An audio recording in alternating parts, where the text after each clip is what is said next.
Welcome, everybody, to today's stream. I hope you're doing very, very well for yourselves, and I hope that you have enjoyed the start to your week.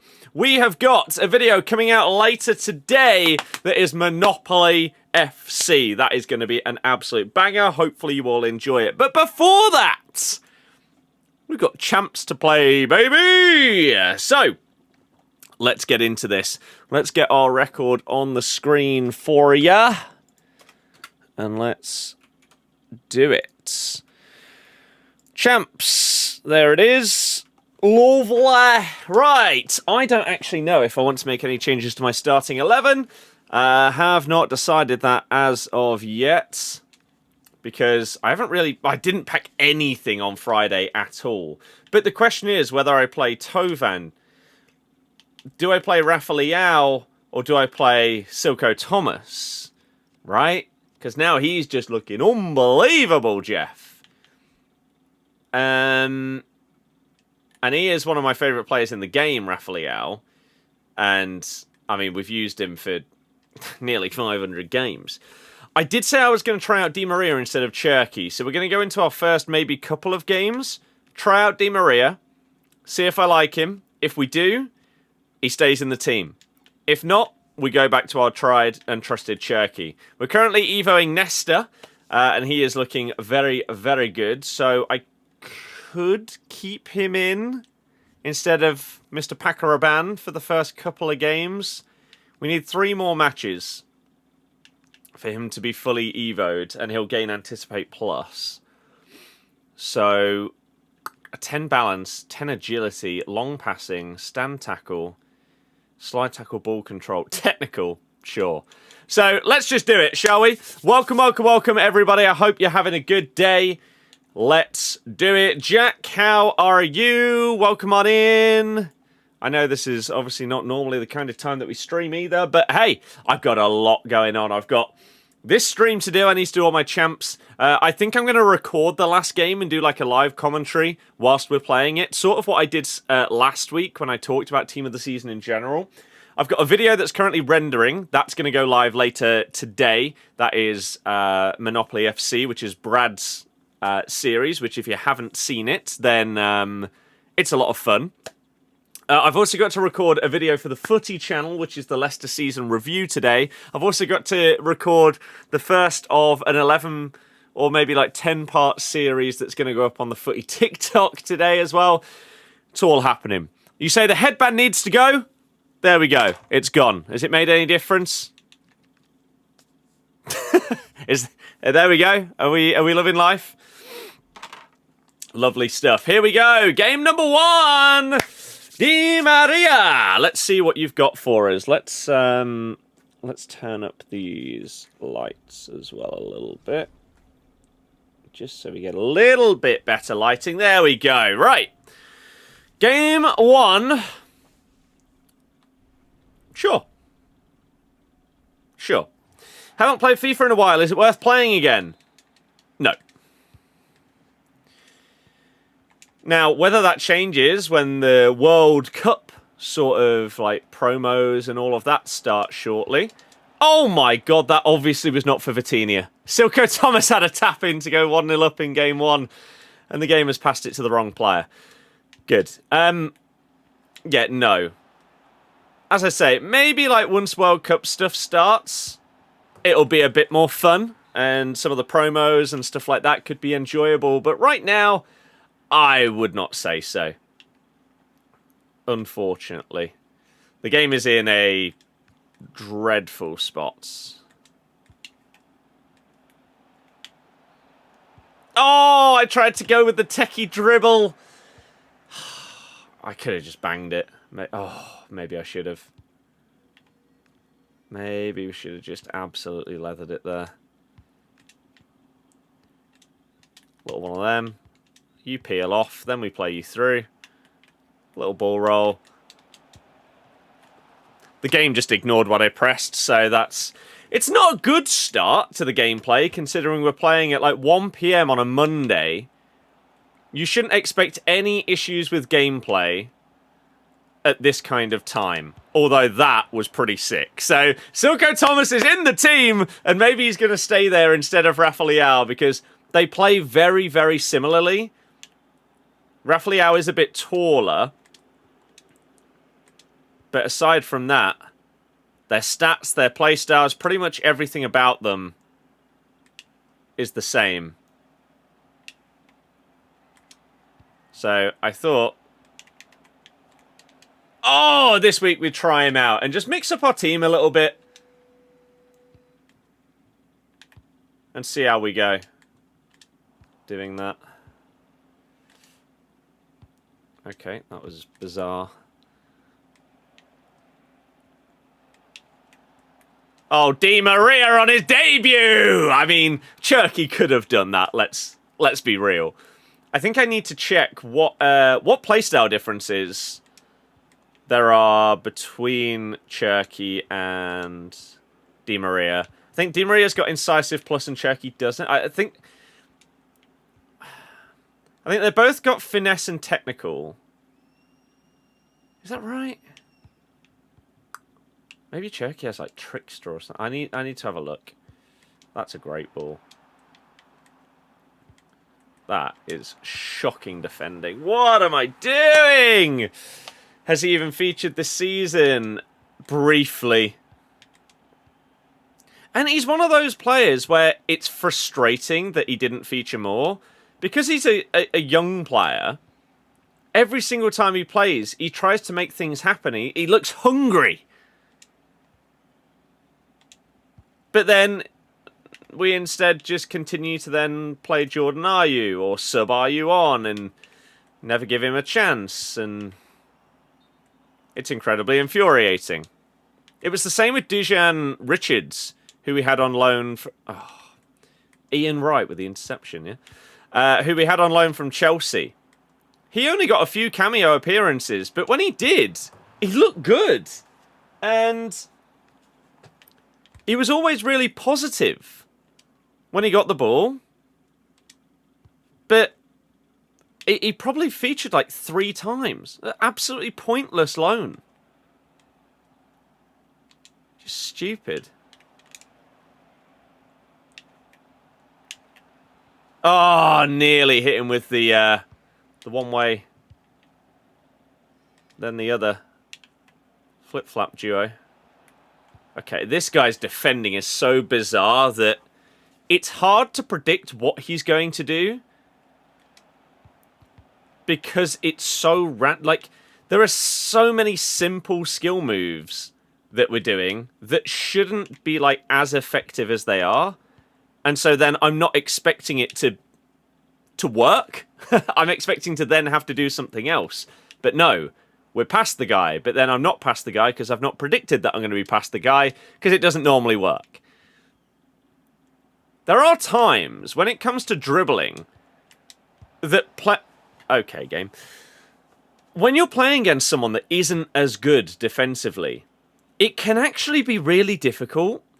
If your playstyle is based on stuff like mine, like dribbling and skill moves, right? Because if I do, I don't know, a normal roulette against the majority of people that I'll come up against on this game, it probably won't be that effective. But then you come up against someone who isn't great defensively, and all of a sudden the roulette is OP. But because you're so used to it not being that effective, you don't even see it in your head that it could potentially work in a scenario. Because it shouldn't, because it never normally does. Oh my god. I mean, a little bit infuriating that our first game of the day, we are absolutely slapping this person with 4-1 up in the first half and then not leaving.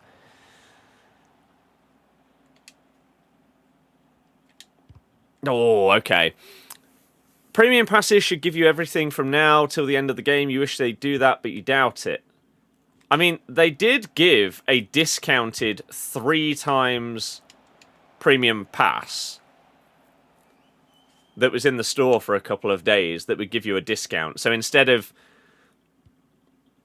like, what is it? 500,000 coins. So instead of 1.5 mil, I think it costs like 1.2 mil. And instead of the, what is it, 3k points? Maybe it was like 2,500 or something. But obviously, you had to buy it up front. Because they know that less people, as the year goes on, are more likely to buy the pass. Let's see if we can get them to commit to it early because it's cheaper. When in reality, if they were never going to buy the third pass, it's actually more expensive. So, that's their thinking. Have I heard about the Monga to Arsenal links? I have. Monga was very disappointing last season. Very disappointing.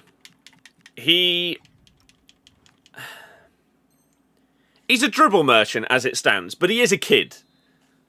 So you can't go too harsh on him, but I really thought that last season we were going to see him kick on. It didn't happen. So I wouldn't be unbelievably upset to lose him. It would suck to lose him without us like getting any money for it, though. I don't know how it works when you're that young. I know sometimes it goes through like a tribunal and stuff like that. I read something that he can sign, like he can sign with us knowing that he's going to leave, but it will get us a fee. So, yeah, I don't know the full logistics behind it, but I would be shocked if he's here. But it would probably be the best thing for his development. There's a world where he could, like, go to Arsenal and then they immediately loan him back. Because I genuinely think League One would be his level right now. Mentally preparing yourself for next season now. I guess a benefit could be you'll be able to see a few more grounds, get tickets easier. Yeah, that is normally one benefit to a relegation. Really. Thing is with like West Ham, Leicester, etc. Like West Ham have got a lot of fans. And so there's a world where a lot of those fans haven't been to a lot of the championship stadiums. And so therefore they would want to... Sorry, this kind of person does my head in. You were getting battered. Why did it take until you were 6 goals down to admit defeat? Deary me. Okay. I mean, hey, it still saves us a bit of time. They could have stayed in the whole game, couldn't they? So, 1-0! What a start. Yeah, and the same with, like, us Leicester fans. There's a lot of people that won't have been to the League One stadiums, and so there's a world where they sell out every single game. I know this FC isn't over yet, but do you reckon you get FC 27? As it stands, my plan is to continue making content for the remainder of FC 26 and for FC 27.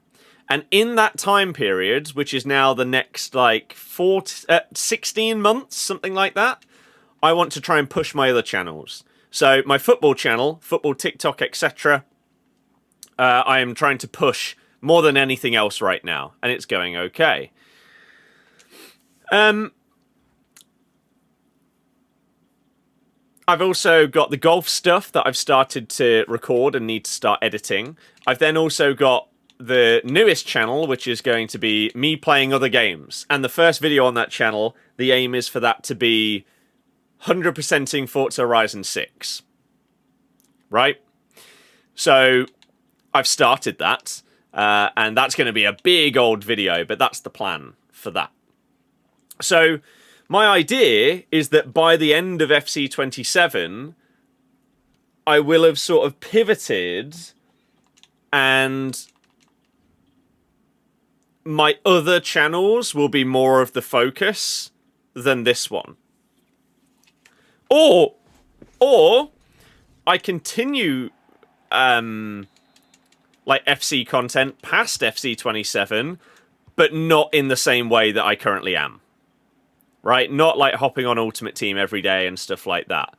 More like doing wacky challenge videos and stuff like that don't require constant logging on to Ultimate Team and all of that.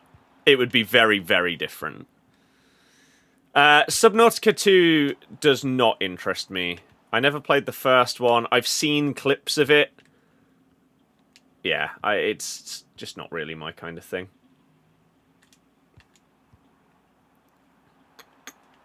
Okay. When is this bruiser patch coming, EA?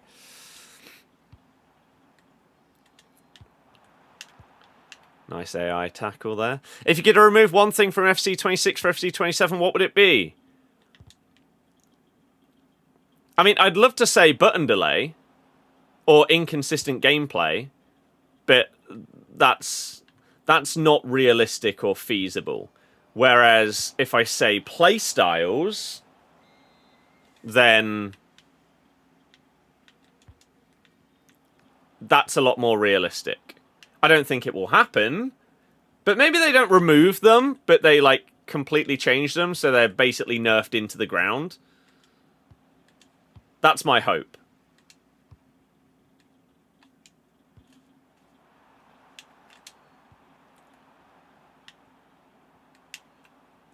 Oh, man. The amount of times you get tackled through a skill move is really frustrating nowadays. Especially when half of them aren't even proper tackles. They're just bruisering into you. And that's classed as a tackle because bruiser just isn't fouls.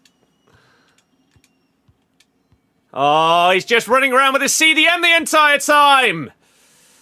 There you go, there's another answer. Remove AI defending. If you are not controlling a player, they shouldn't be able to tackle me. Simple as that. So if you're running around with your CDM and just holding second man press, you shouldn't get the ball back.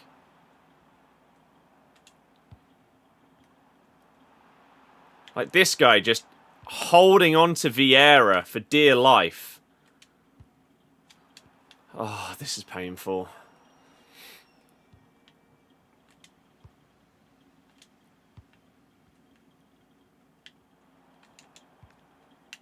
No.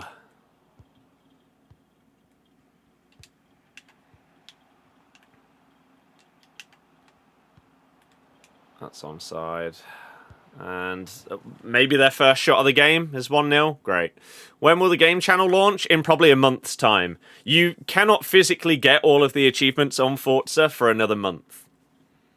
And I need to figure out whether I'm going to 100% everything or just the achievements. It depends how ridiculously luck-based and hard it is. Because you choose the pack instead of Alonso, which was the worst decision, the 90x6 was so bad. Yeah, but you probably wouldn't be using Alonso at this point, right? How am I doing? I'm doing good, Flair. Hopefully you are too. You're an Arsenal supporter. Just wondering what your thoughts on Monga were. Also, Mavididi thought was going to be good for you. Mavididi, no, he paused like a few minutes before he scored that goal, which the amount of times that happens, like even if they were planning to leave when it was 0-0, the amount of people that pause and then end up scoring when they're ready to leave, and so therefore don't leave, it's ridiculous the amount of times it's happened over the years. Again, there's no guarantee that they were going to, but oh my god, this game is so stupid. Yeah, so Mongo really disappointing. He seems more interested in like getting TikTok clips of him dribbling past someone than he does actually like putting the ball in the box and creating a chance. Which, as I say, he's young, so it is understandable, but massively needs to mature and improve in that decision making and that aspect of the game if he's going to go anywhere like an Arsenal. And yeah, Steffi had a shocking season. But, I mean, most of our players did, so... Oh my god, he's not controlling Cafu! You should be able to just nick that ball in front of him there. It's just so infuriating. Have that. How have you caught up? Stop just holding second man press constantly! Fix your damn game! It's garbage! He's offside, isn't he? Yeah. London clubs other than Arsenal, Chelsea, definitely more than Spurs, at least around here. I will get 27, and my plan is for that to be my last FC. Whilst I pivot to doing other content.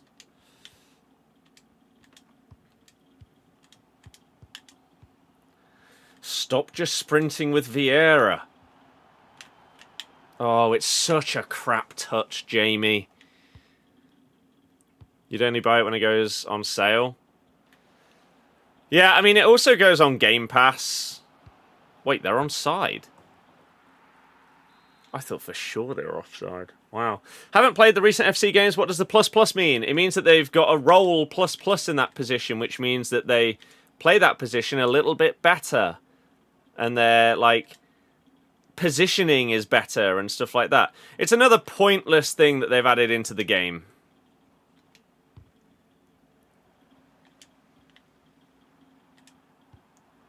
Not because the idea itself is bad, but because...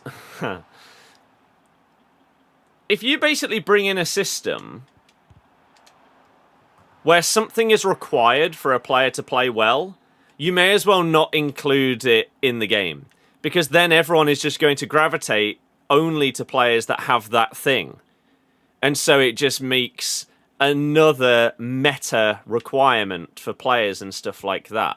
So, I like the idea of roles being able to... I think roles could exist. Get rid of role pluses and role plus plus. So, for example, if you've got a striker, you can play them in different roles. One of them might be a poacher, and so they're always going to be in and around the box and ready to pounce on anything and any chances. Whereas you can switch one to a false 9, and that player will drop deep into like a number 10 position. I like that you can have that versatility, but the problem is, with role plus pluses, there are certain ones that are just way better than others. And so, again, it just turns it into another meta thing. Oh, you have to have this player in this position with this role. Otherwise, you're just putting yourself at a disadvantage. So just get rid of them. Unless you can balance it, get rid of them.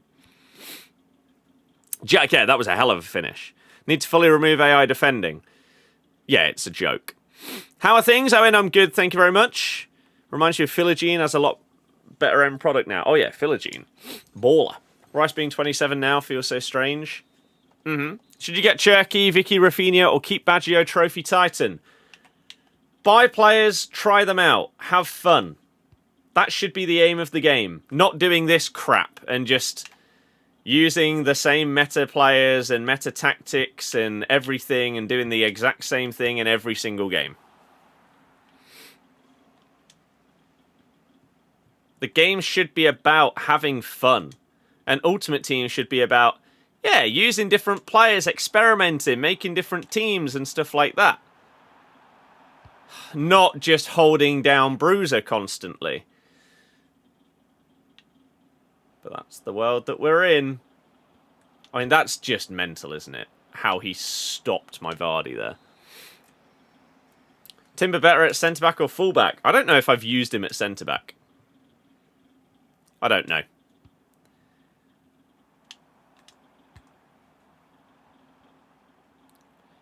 I needed Joelinton to have some kind of attacking AI and actually go forward there.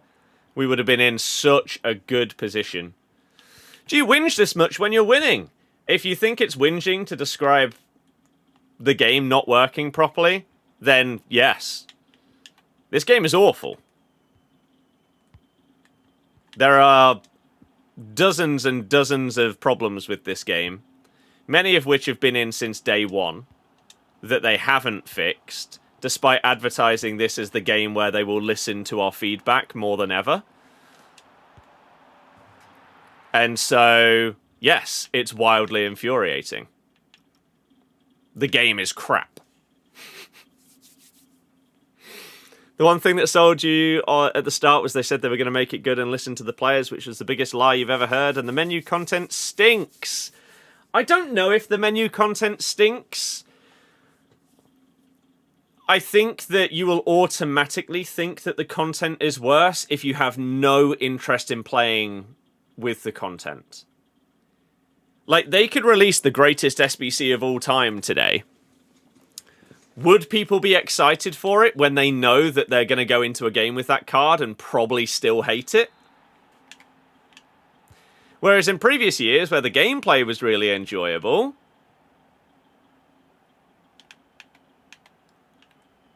any and all content could be good. Because you would be interested in trying out a random inform from the Turkish league that you packed. But now, that's... What? Game? But now, no. You already know, as soon as you pack a player, whether you are hindering yourself by using them. Because the meta is that important now. Like, Bruiser right there. Finally, 8 months later, we are about to get a patch that nerfs Bruiser. After it being one of the most overpowered mechanics that we have had in any FIFA or FC game ever. It took them 8 months to listen to people and nerf it. That's ridiculous. So if you think that that's fine, James, that's your opinion. I will never share that opinion with you.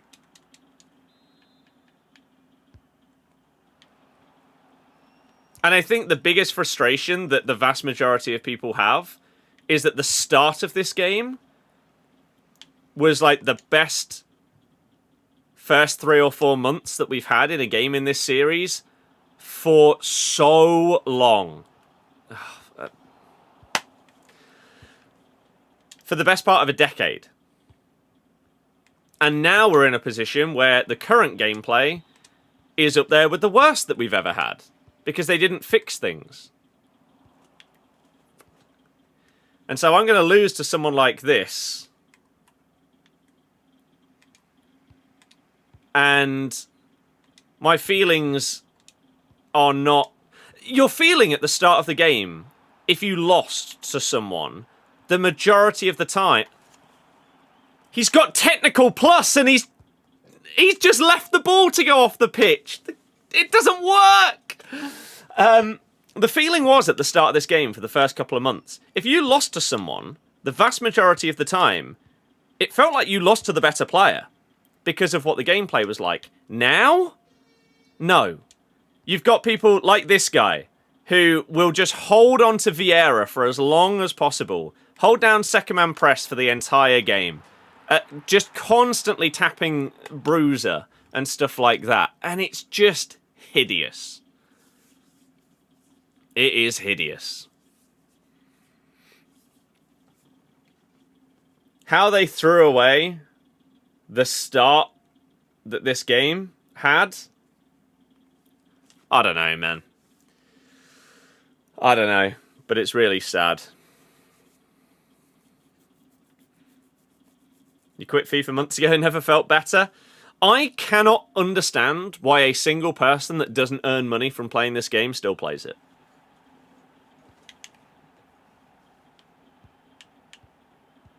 I mean, look, if I don't move my Ricky P there, he's going to do the same thing from kickoff every single time he gets the ball. It's just the same patterns over and over and over again. It's so monotonous to play. Because people have been, like, brainwashed into not having any enjoyment anymore. Look at Vieira! This is all it is!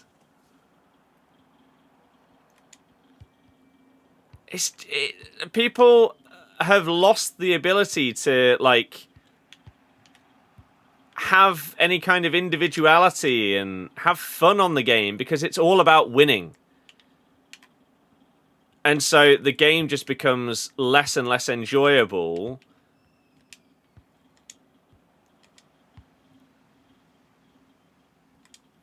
Because it's just the same thing over and over and over. Every opponent is the same. Even if you chop and change the cards that people use, which doesn't happen that often. You see the same cards in basically everyone's teams. Oh. But the play style is identical. The formations are identical. The tactics that are used are identical. It's just sad. Oh, you've just got to pull that back the tiniest bit more. And Vardy's in there. Oof, Christ. Look, it's just Vieira again. Until he's forced to switch away from him, he won't. It's just Vieira running around the entire pitch.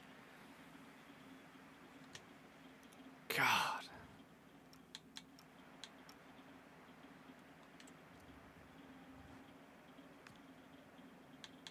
And look, unsurprisingly, Vieira has by far the highest rating because it's the only player that he's controlling. You're still spamming Bruiser. I don't spam Bruiser. I utilize it because you have to. If you do not have Bruiser on your players, you are at such a disadvantage that you're just hindering yourself for the sake of being quirky. Right? But there is a big difference between utilizing something like Bruiser and abusing or spamming it. It's the same with like player locks. There are some people that will use player locks that use them in very specific scenarios to create an opportunity that you otherwise wouldn't be able to do. There are other people that would player lock and switch to their right back here to play that pass. That's spamming player locks. Does that explain my point? I hope. There are very, very big differences. It's like Trivellas and finesses in the previous games. There were some people who, even though you knew what they were doing, every single time they got the ball, they would try a 30-yard green time Trivella shot. There was no skill to it. They were just spamming them over and over, hoping that one of them would work. There's a difference between doing that and, using situational awareness to think, oh, I'll have one go at a Trivella here, but in this next attack, I'll try and do something else and create this type of chance. As I say, there isn't individuality to the way that people play. They just know...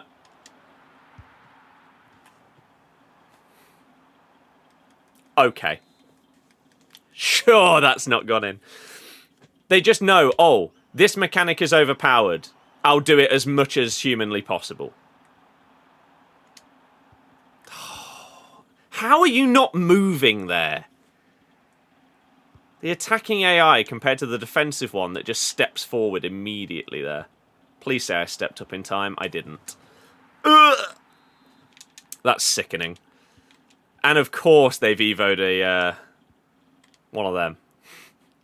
I'm not surprised.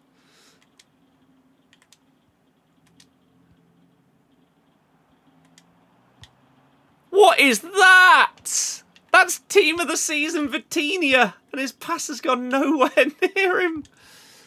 Ah.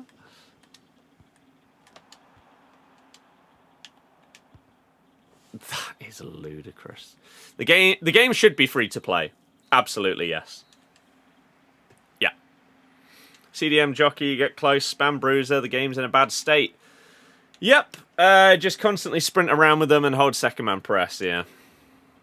It's pretty much all of it is. Ukulele, you spammed that last time. Please, stop. Otherwise, we'll have to block you because you're just spamming the same thing over and over again. And no one likes that. Thank you. Let me quickly grab this. Oh, no. I'll do it after. Right. Right. And again, we have to move our fullback because otherwise they're going to do the stupid kickoff nonsense. Because again, it's just encoded into their brain. How has that nutmeg happened? That's so jammy. Remember playing me in FIFA 19? Oh, God. That would have been miserable as well. I think FIFA 19 is the most broken core gameplay we've ever had.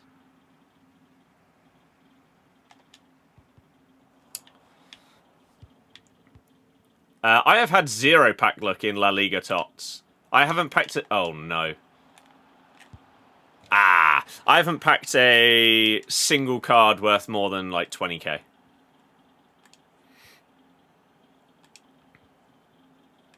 So, no.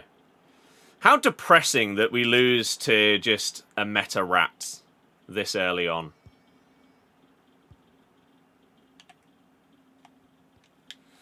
But it's champs, it's to be expected.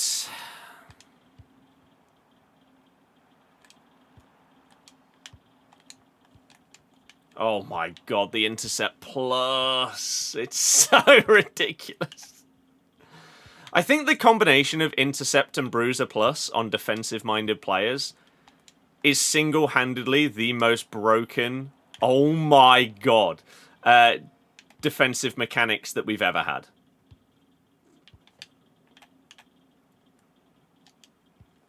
It is ludicrous what you can do with those playstyles. Ah, crap.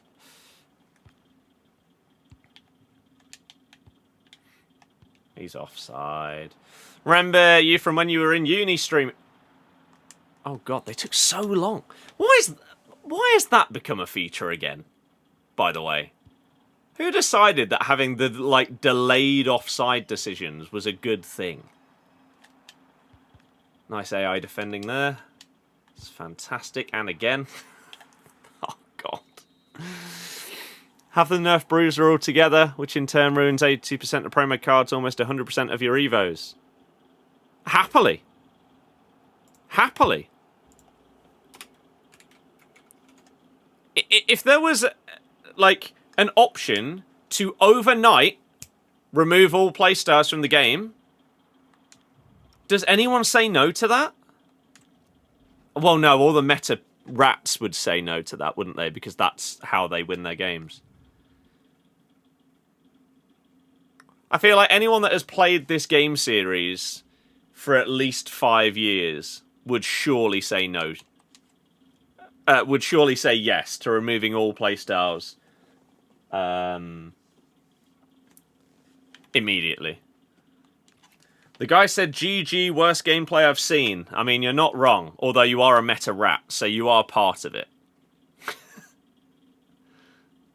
Right.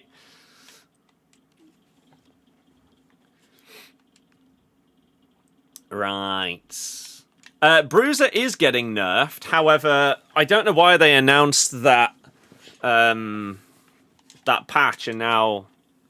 Has it been like 2 weeks since they announced that? It still isn't here. A lot of FC or FIFA patches come out on Tuesdays, so I'm imagining tomorrow is when we will see the Bruiser patch. My question that I have regarding the Bruiser patch is, they talked about the fact that, like, Enforcer will be a better counter to Bruiser, but what about if you don't have Enforcer? Is Bruiser going to be just as OP as it currently is?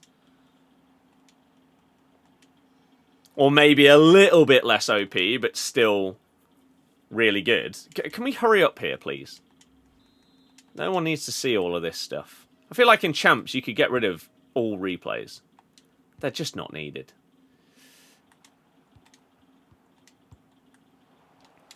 Silco! How on earth? I mean, this game is garbage. How has a low-driven plus shot from there not gone in? And then how does it go in via Van der Ven? Like, there's no world that he pressed for Van der Ven to control that into his own net. Nobody that can qualify for FUT Champs is pressing that. So why has it happened?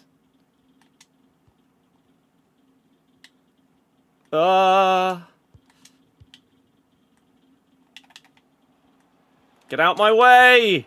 See, that one goes in. Commentary on yesterday's E-Champions League literally said this is a game of playstyles. Yep. It's awful. It truly is.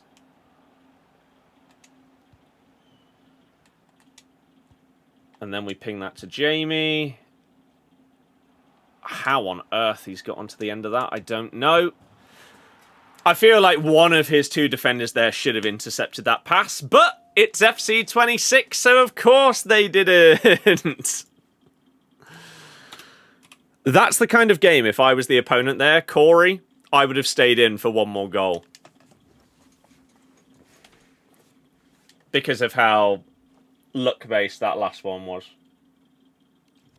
Like, obviously, I put it into that area, hoping that it does end up at my player, but that doesn't mean that it should get to him.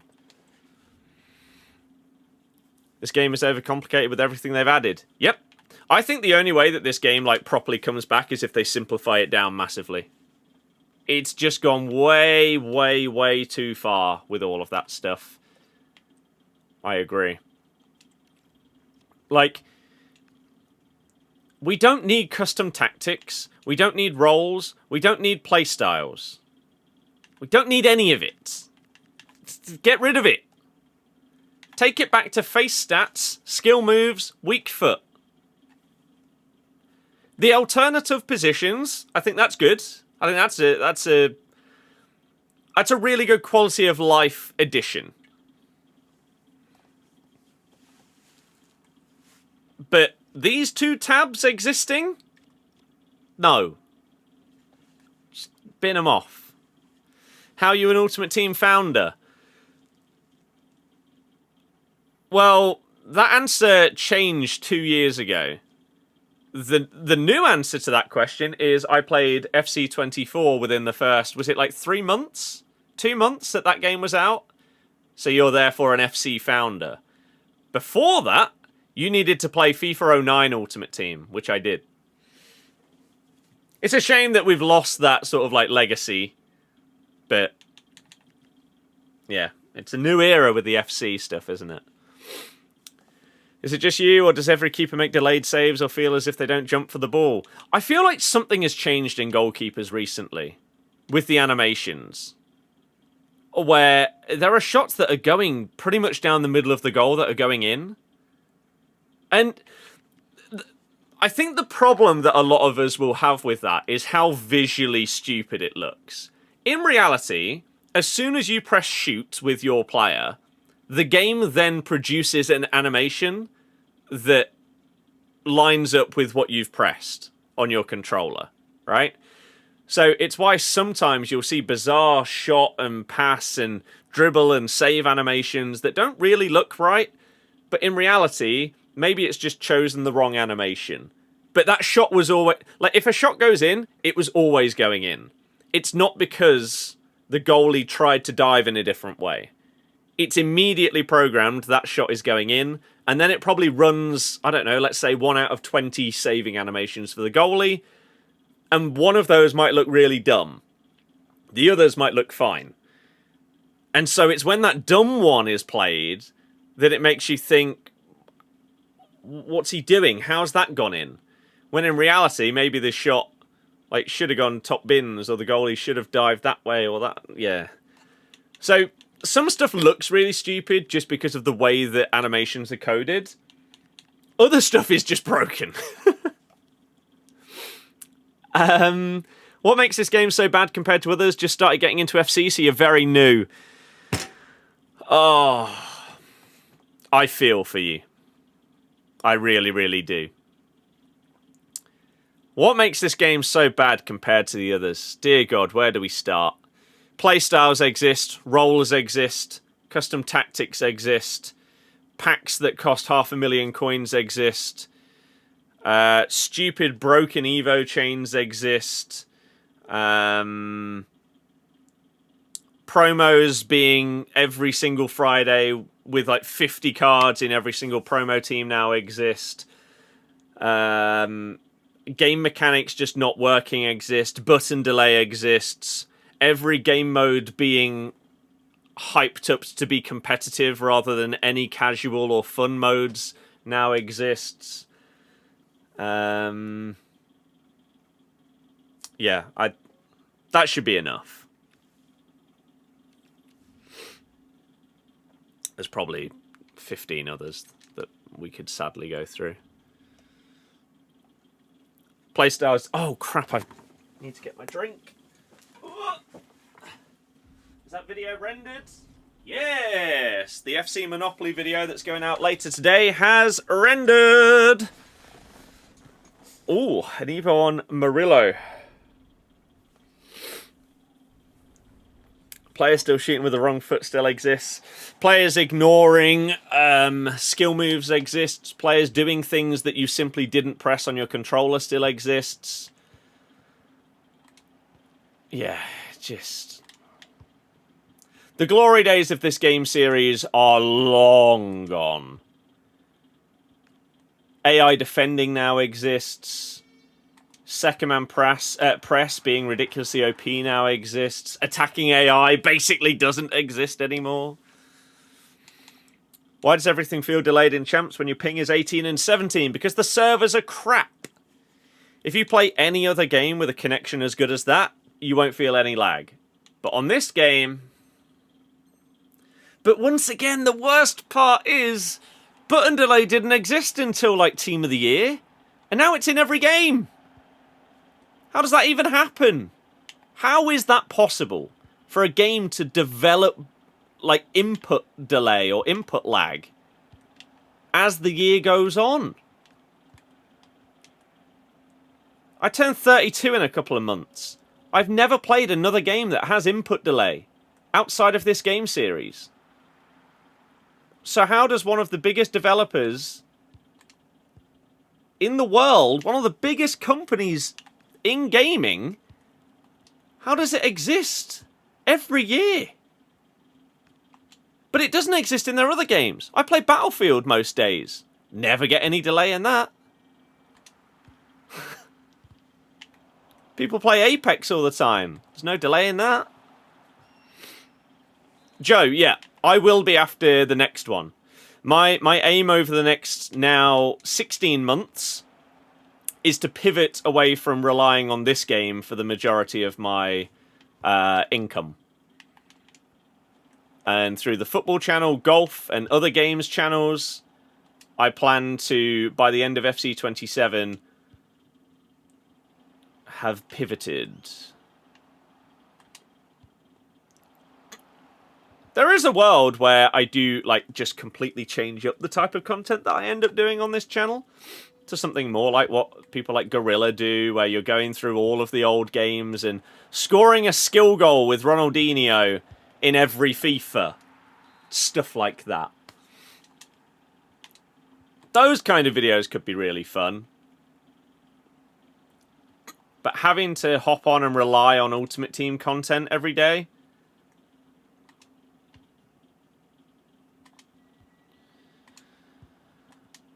Oh, what is that attacking AI, man? Christ.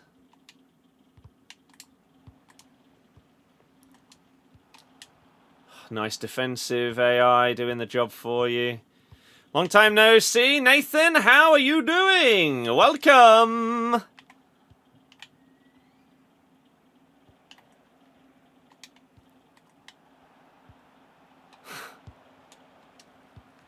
Jesus.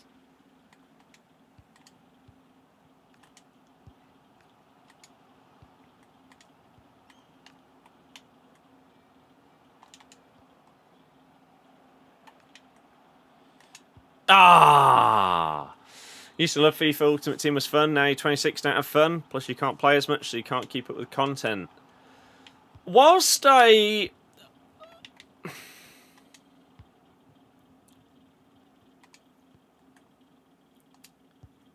Whilst I understand the sort of line that some people go with, like you've just said, that like you don't have as much time, right? So you can't play as much to keep up with the content. I don't think you need to. I think with how easy it is to do everything on this game, to obtain stuff on this game, I don't think you need to continuously play. I think that's actually one of the problems with the game. If I start a brand new account tomorrow, within a week, I will have an unbelievable team. Oh.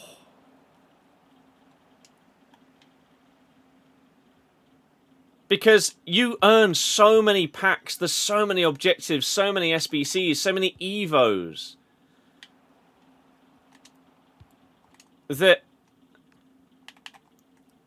I think it's actually more of a problem for people that do have the time. That, what is the point in me, like, putting more hours into your game if I don't really benefit more than someone who puts a couple in? And normally, the answer to that question is, well, you enjoy it, and you have more fun than that person because you're spending more hours playing the game which you enjoy. But people don't enjoy the game. So therefore, they're purposefully spending more time on a game they don't enjoy and not really getting much more out of it. That's the position that we're currently in. Is they've got unenjoyable gameplay that doesn't massively reward people that play it a lot.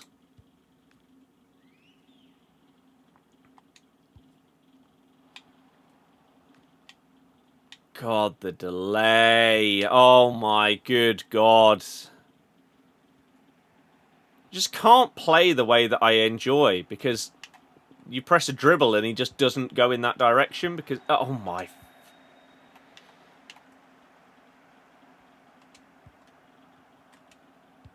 It's more you come back after a couple of weeks and everyone's so good and you're getting worse. See, now that part, that's fair. I understand that. But that's... I actually wouldn't say that that's because people are improving at the game. I think it's because more and more people are leaving the game. And so then the odds of you coming up against someone good increase week by week because the casuals just fall away. To the point where you're only left with the meta rats. See, how are you doing that with the connections that this game has? How are you possibly dribbling like that? How does that work? You pulled Team of Season Pateas out of an 88-3? Nice. You wanted to know if you're crazy? No, button delay has existed like since FIFA 21 massively. Do wonder what the average age that play the game is these days, and if it's changed much since 21. Why 21? Go back to the glory days. I'd like to know how the average age of like Ultimate Team players compares to like FIFA 14. It honestly wouldn't surprise me if the age... I feel like kids are more likely to stick around playing when they have to like become a meta rat in order to compete. Older people are less likely... they just can't be bothered to have to deal with that, and so they'll go and play something else. But with more pack involvement and money in the game, you would therefore think that that suits the older person, the older player, who can afford to put the money into the game. So maybe that balances it out a bit.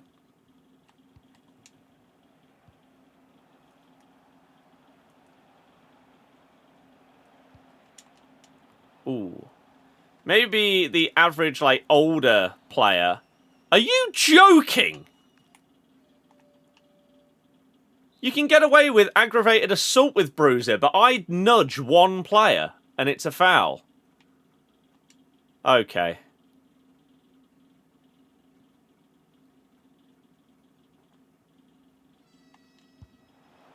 And he puts it. Okay. Again, inconsistency in the game. How is that given as a foul when 99.9% of bruiser interactions are not? And they're significantly more of a foul than that. It's just stupid.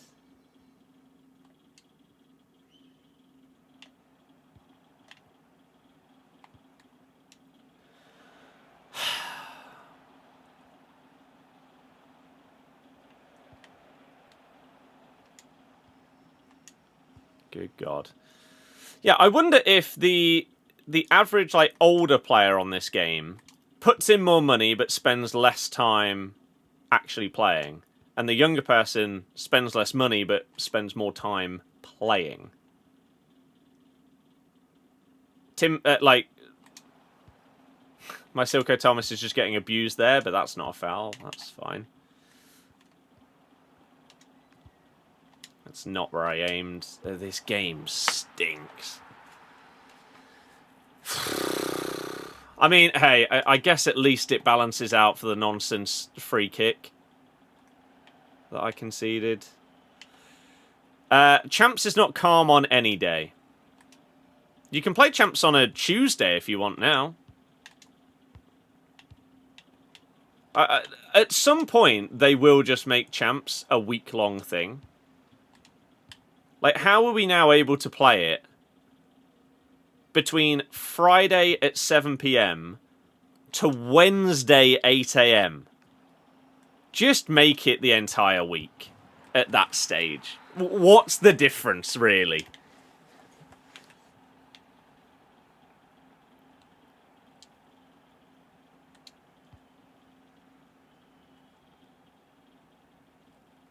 Although, thinking about it, I wonder if the only reason why they haven't already done that is because player counts are getting lower. And so if you spread those games thinner across an entire week, there's less people to matchmake against. And it's harder to get the matchmaking to work properly. So make the game free to play, get that player base back up, and maybe Champs will go all week.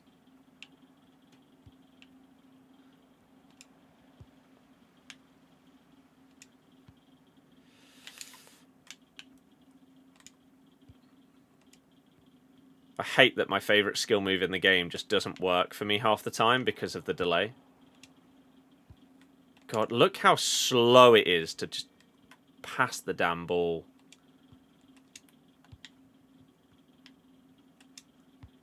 Crazy.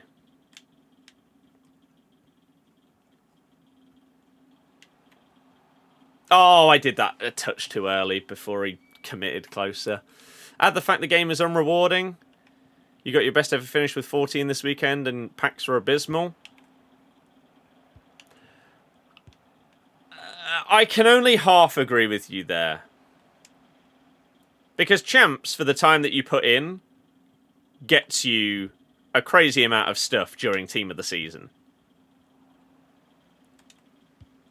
The only thing that really comes close is Gauntlet rewards. Bang it! Ah. May get this one on Game Pass when it comes, but that's it. Yeah.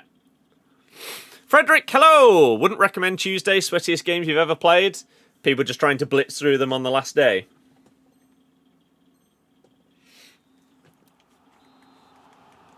Don't understand the modern obsession with constant content in all games. Because the attention span of kids is fried.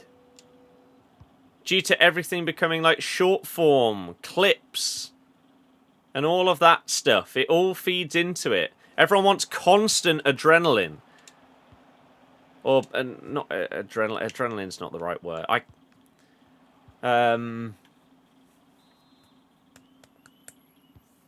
can't think of the word. Maybe someone can help me.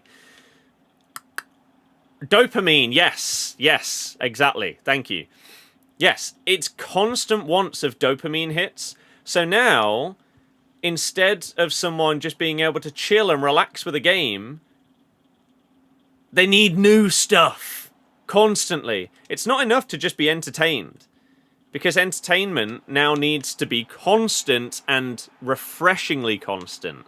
So something like TikTok, right? It's not even that you get long-term enjoyment out of something like TikTok. If you watched 1 hour worth of TikToks and someone asked you to remember 10 videos from that hour, most people wouldn't be able to do it. And if they did, it would probably be the most recent ones that they watched.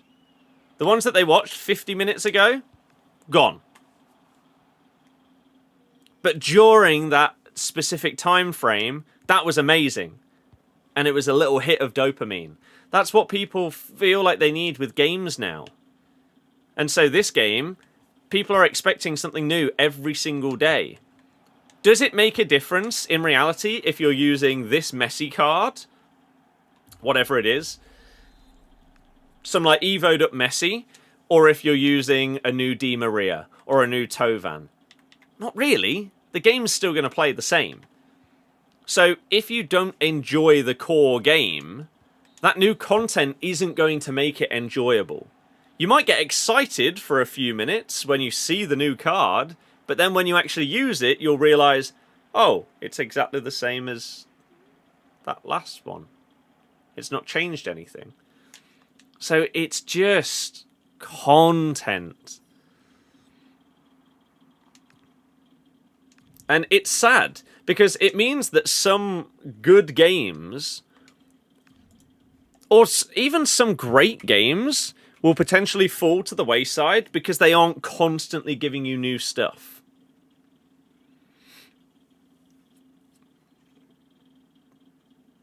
Like, for example, there are going to be people, like, I've started Forza Horizon 6. This game is phenomenal. There is so much to do, right? It is going to take me so many hours, right, to 100% this game. My estimate is potentially somewhere between, like, 1 and 200.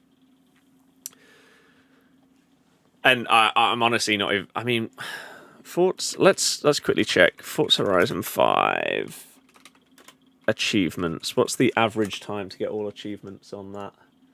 That says 80 to 100 for the base game and then all of the DLC. So this one, I think to get all of the achievements would take less, but to 100% everything in game will take longer, I think.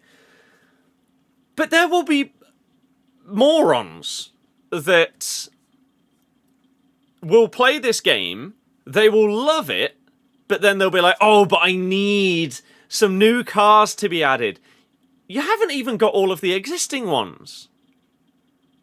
Why do you need more new stuff? Constantly. I think that's a big thing that we have in a lot of games, especially this. People want new content, but they haven't even experienced the current content. Like Team of the Season La Liga, right? Just as a random example. There's probably like 50 cards that are in packs with La Liga, Liga F. What else is it this week? Liga NOS? Can't remember. There's probably like 50 cards. Most people have probably used 5 at most. And yet they're already over it. They're ready for the next thing. Utilize the stuff that we already have. Enjoy the stuff that we have.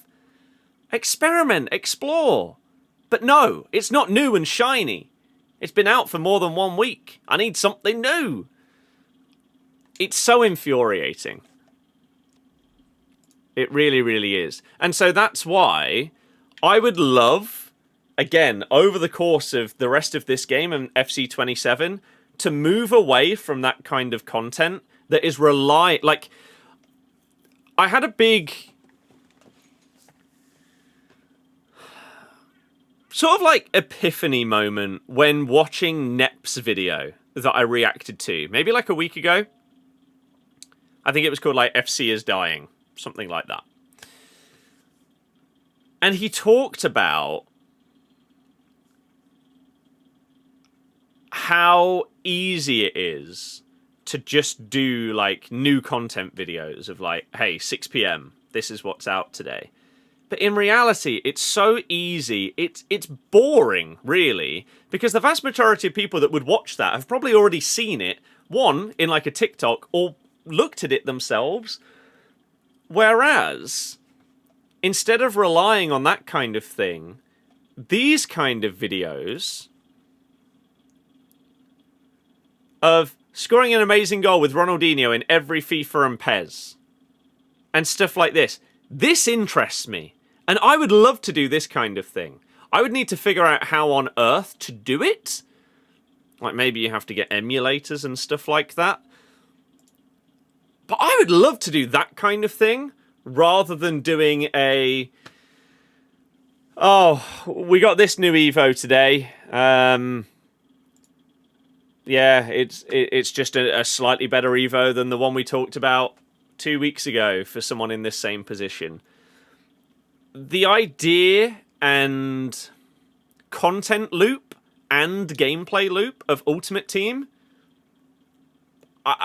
it feels like it's done. It feels like the bubble has burst and people are now just bored of it, to the point where even when EA go out of their way to try and bring you crazy new SBC players, big like upgrade packs, big store packs, people don't care.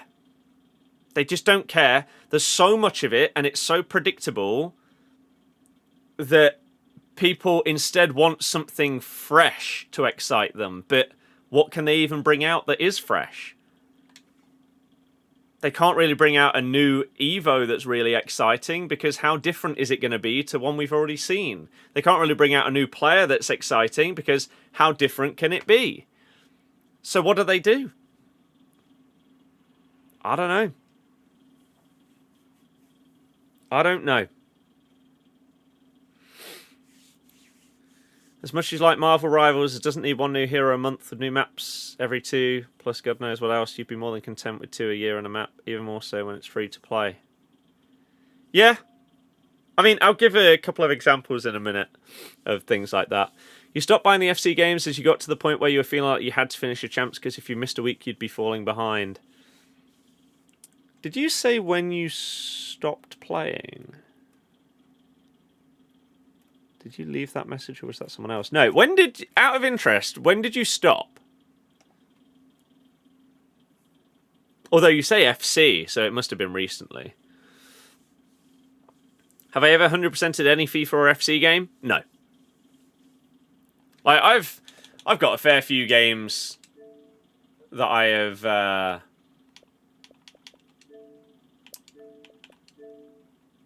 100%ed, but you are not going to see a FIFA game on here, because I just don't buy. I don't play all the modes and everything like that. I don't have enough interest to do it. Most cards aren't accessible, and there's too much punishment for losing in-game modes like Rivals. Yeah, I mean, one of the big problems... I don't know how many times we've had this conversation. Let's just get into the next game whilst we talk about it. Otherwise, we're going to be here for 4 hours. And we've only got through 4 games instead of 5 in the first hour, so we're slightly behind schedule. One of the biggest problems that we have in this game right now is there's no casual fun mode. You can't just go in and use a wacky team and have fun in any mode, because you are being punished by not using meta cards. Right? Champs, you need to win. To get the most out of a game mode, champs, you need to win. Rivals, you need to win. Squad battles, you need to win. Draft, you need to win. Live events, you need to win. Tournaments, you obviously need to win. We don't have that... Oh, I'm just going to go and play this mode tonight. The closest thing that you probably have to that is Rush. But that's just using one card... And unless you're playing with your mates, then you're playing with absolute morons, so that's not enjoyable. We've lost the casual, fun, enjoyable elements of feeling like you can just go and play and experiment with different cards, players, teams, and stuff like that without it being detrimental to you or wasting your time. God, I'm all over the place defensively there. Yeah, that was shocking. I mean, I feel like I should have scored my chance with Vitinha, but his man made a great save, mine didn't. You watched those videos all the way through? Can't remember last time you watched a 6 PM update vid. Yeah, let alone watched all the way through it. Right? Okay. Getting the new Lego Batman game. For those that don't know, I'm starting a new channel. It's going to be called Birdie Plays, and it's basically going to be anything other than this crap, right? So the first planned video for that channel is going to come out in about a month's time, and it is going to be me 100%ing Forza Horizon 6.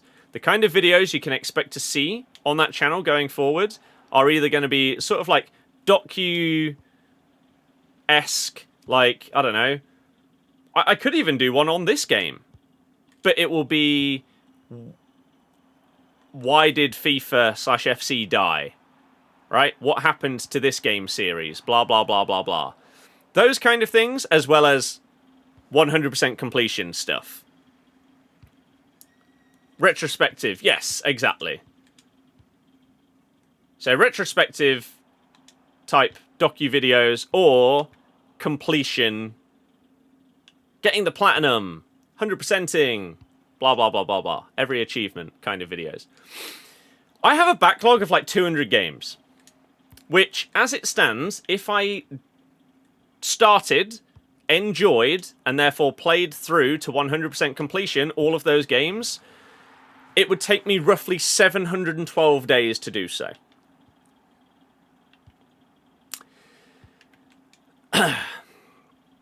So... For that channel, some of those older games, like I've recently bought Red Dead and Red Dead 2. Never played them. So, the next video after Forza that I have in my mind is I completed Red Dead Redemption like 15 years later. Something like that. Right? Or how good is Red Dead Redemption in 2026? That kind of thing. So those kind of videos. So something like Lego Batman, as much as I would really enjoy it, I have such an outrageous backlog that a game like that is nearly guaranteed to come to Game Pass, maybe within like a year of it releasing, I can't justify buying it right now. God, this game is so bad.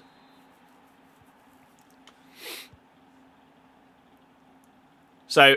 I would love that game, but I've just got Forza.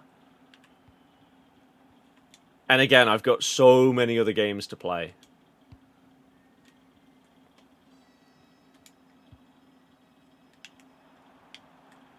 Why is my striker taking so long to make a run into the box? The attacking AI is so crap.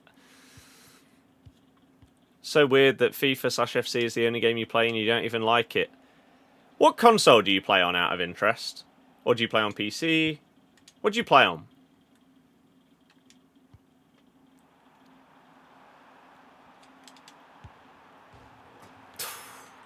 FIFA has not died, though.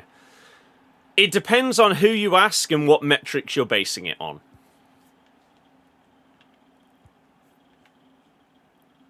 For me, this game series is dead. Based on what I used to enjoy, what it used to be like, and everything like that, it's done. And I don't know how it comes back without going free to play and then basically going back to basics. Whereas you look at the money that EA are bringing in and, this game is thriving.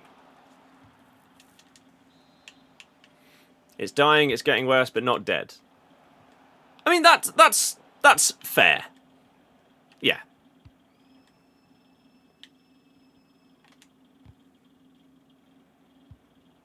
Maybe the fairer way to say it is not that the game is dead, but it's dead to me. Right? The game that I once loved is no longer here. And whilst there are still some others that still enjoy it in the way that they do, it's not what it was.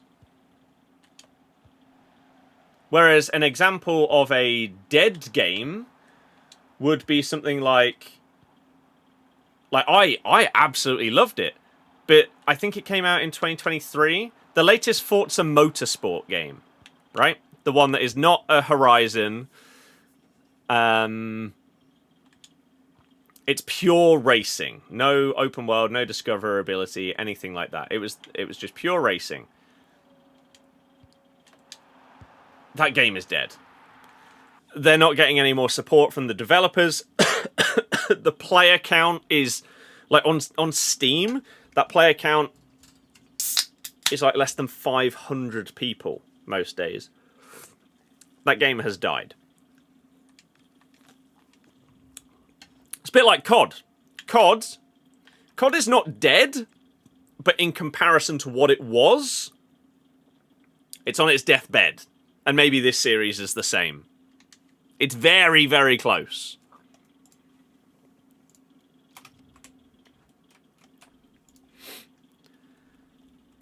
You play on Xbox, but you try not to spend a ton of money on games while saving for a mortgage and the time because you're working on football coaching. Want to play more, but it's just you don't know what your interest levels will be in it. What I would suggest, Nathan, because in order to play online on Xbox, you've got some version of Game Pass, right? Because Xbox Live or whatever is part of all levels of Game Pass. So, honestly, I would suggest, if this is the only thing that you play, go on to Game Pass. You can even sort by, like, or go onto the store, like, go on to most popular, right? And see what's on here. And if there's something that catches your eye that you think, you know what? I'd like to try an open world racing game. Wait one day. Get Forza Horizon 6. It will be one of the best racing games you ever play. If you want to try out something completely different, Hogwarts Legacy, I don't know. You want to play something super chill? Supermarket Sim. Outer Worlds, you want story games? Go for that. I would just think about what types of media do you potentially enjoy? Right? So if it's like films, do you like horror films? Do you like fantastical, mythical kind of films? Or books? Or whatever? Try out some games in a similar, like, genre. And just see what you think. There's no harm in it. You have Game Pass in order to play. So, just give a few things a go. If you ask people who played FIFA 24 and FC 26, they would say it's just got worse. Well, yeah, because they don't have the experience of knowing what the game series was like before. Yeah. It was just a cycle of grinding away, feeling stressed, getting nothing, go again. Yeah, I completely understand that. And you say those other videos are fun because you can pinpoint where you were in your life during each game. Nice bit of nostalgia. Yes. See, like if I just put like FIFA 99 emulator, is it as simple as just being able to download the file, the like ROM file, and go from there? Because if so,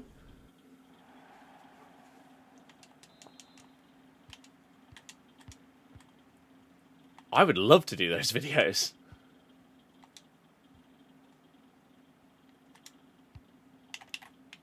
Oh, he's ignored the skill move. Jamie. FIFA 15 or 14, best one for Ultimate Team. They were both great. FIFA 10 through FIFA 15 were amazing. FIFA 16, I thought the gameplay was terrible. That was the first year where I thought the gameplay really, really sucked. FIFA 17 and 18, that was the peak of Ultimate Team. It might not necessarily have been the most fun. Like, my favourite is FIFA 12. With all the Brasilvas, with AC Milan. Yeah, that was my favourite. But FIFA 17 was the peak. And then ever since then, it's pretty much been crap. 20 and maybe 24 being outliers. The first few months of this game, oh, it felt like we were so back. And then it's... now we've got this. And I don't think anyone would describe us as being back with this. What do you prefer, Prime FIFA or FIFA Now? That's a stupid question. Because if you thought that FIFA was at its best right now, then it would be in its prime. Why would anyone not want the best version of it? I don't understand.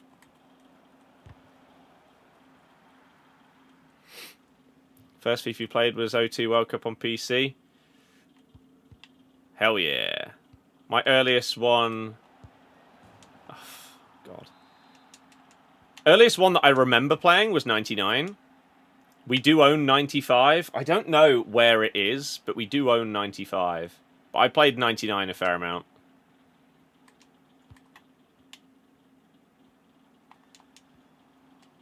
Look at that AI defending. I mean, like, your favourite FIFA compared to now, how much of a difference is there? They're not even comparable. My favourite FIFA was FIFA 12.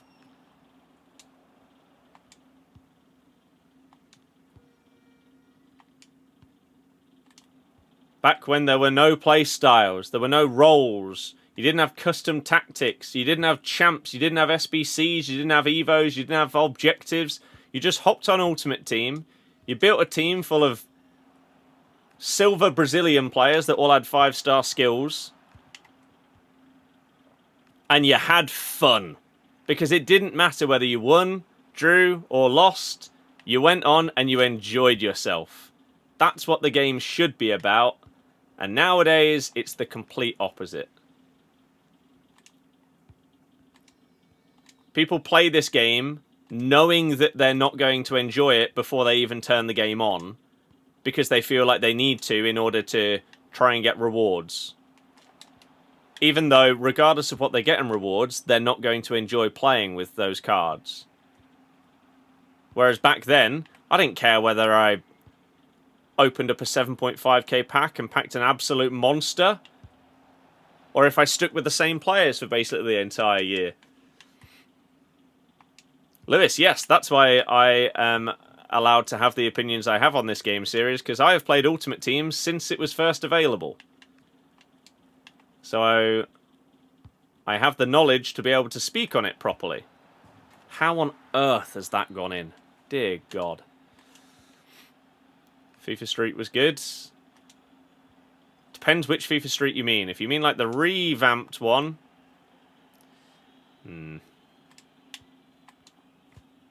not as good. Oh, come on. Mega Drive, good foul, run away from the ref. We had it on Mega Drive. And we still have it somewhere. I'd have to find it, because when we move, I'm probably going to take every old console. Even if... like, the majority of them are mine, but the ones that aren't mine I'll take as well. Just because I might actually use them. Whereas no one else will. Bosh! But even if I said FIFA 17, I think is the best FIFA that we had, comparing that to today, it's still worlds apart.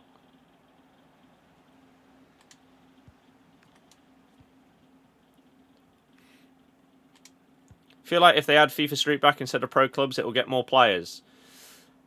You are wrong, because they basically tried that a few years ago and called it Volta.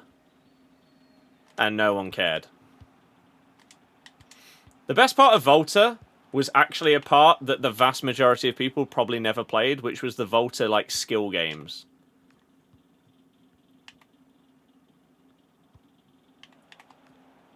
It was actually really, really fun. Oh.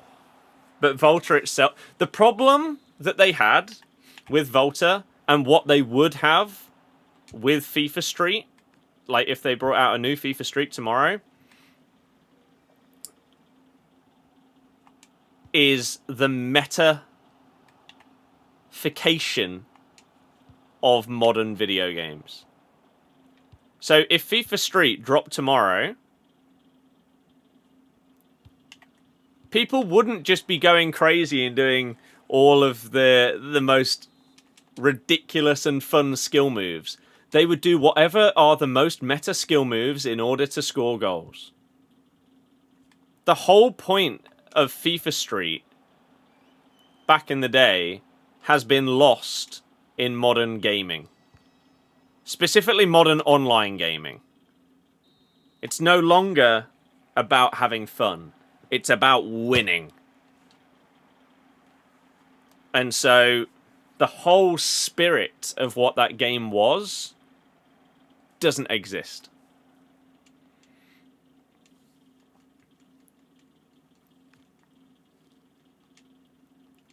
Please press A. I don't use tactics, Aaron. Logan, yeah. Oh dear. If they had the OG FIFA Street exactly the same, it'd get so many more players. It wouldn't. I mean, it's just changed. Osh? I don't know who that first person is. It would. No, it wouldn't. The proof of that is when they remade FIFA Street and people got bored of it really, really quickly. And again, Volta just died. Online gaming as a whole has become too competitive. Yep. It's why I love Battlefield. Battlefield is absolutely amazing for me because it doesn't really feel like it's hyper-competitive. Because the teams are so big, right? You got like 32 people on each team or whatever in the majority of the Battlefield modes that I would play. There's going to be some good players. There's going to be some crap players. And so you have a good balance. Oh. It is incredible. Like, and even if you lose, you can still have a good time because of the way that the game works and the gameplay and everything like that. You can decide that you just want to try and fly around all game, or you want to play in tanks this game, you want to snipe, you want to run and gun, you can do whatever. Be the heroic medic this game. Sure, why not? Oh. No!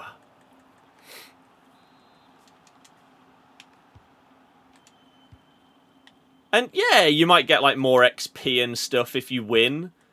But I think one of the beauties... Wow. What a finish. Lewis, maybe initially, but then they drop off really quickly. How stupid that Nesta's just banged that one in top bins. I think one of the beauty parts of Battlefield is one that some people complain about. There isn't too much progression in Battlefield. So it doesn't really matter if you win or lose. You'll get a bit more XP if you win. Right? You might unlock some new like skins for your guns a bit quicker if you do well. But it doesn't really matter at the end of the day. And so you don't really have that competitive element anywhere near as much. And so it just feels like I can do whatever I want here, really. And I can just enjoy it. Like, if me and my mate want to try and... Like, I'll run around with a shotty and he's just always round the corner ready to revive me because I'm going to get destroyed. Sure. If we want to both find sniper spots and see who can do better in that game, we can. If we want to roll together in a Jeep the whole game, we can.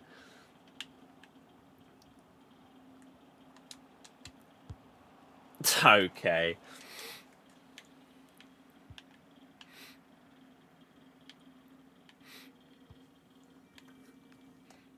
And so that's why I'm loving Battlefield.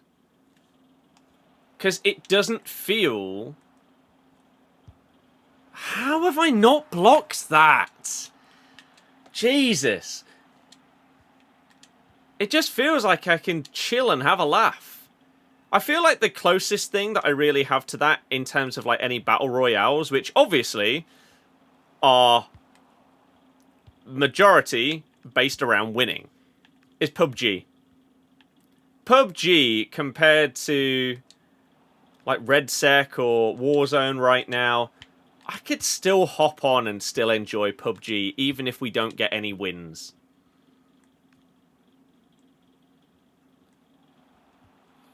Why does technical dribble just decide when and where it does and doesn't want to actually work? So infuriating. You've got a player that has like 95 dribbling, technical plus, and yet all of a sudden, oh no, I've lost control of the ball now. Sorry. Sorry, yeah, that playstyle is just... No, it's turned off now.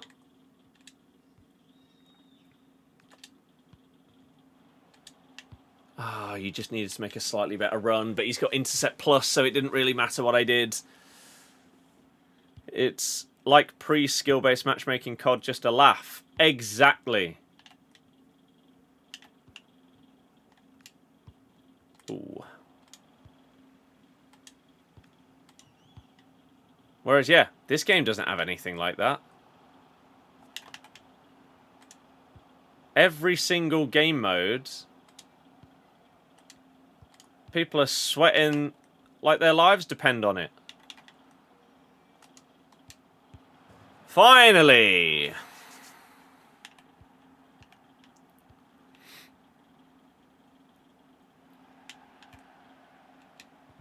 Bosh.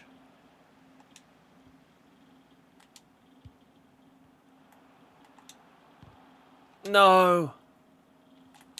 Oh, this game is so stupid.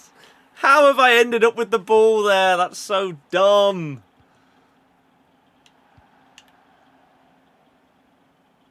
I think that's also a big thing when it comes to the likes of Battlefield for me. Like, there can be stupid moments, right? You could get randomly, like, naded across the map or something ridiculous that is just out of your control. But for the most part, no.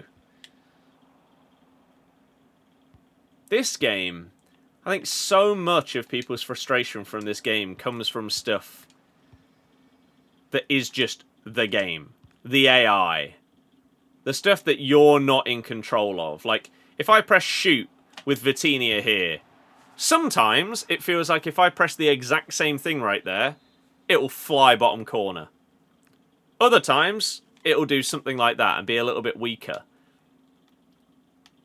And that's just the randomness of the game and the way that it works and is coded. And that can be really frustrating. Because you know in the past that you've pressed the exact same thing and something different has happened. Whereas in other games, that's not really a thing. My average this year, if we took all of my results of Weekend League and averaged them out in FC26, I think my average would be 11. Because I hit my first 13s this year. I got a couple of those.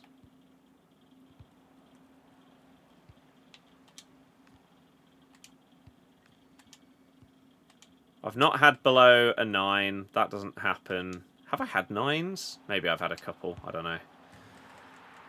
Had a lot of 10s and 11s. So maybe it would be like 11.5.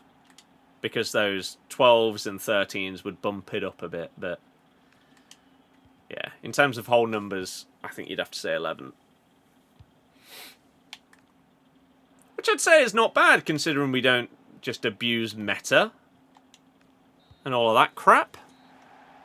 We try and have some more fun with it. Try and score some nice goals. Use different players. Different formation to most people and all of that stuff. Just try and play the game my way. We do relatively well. Let's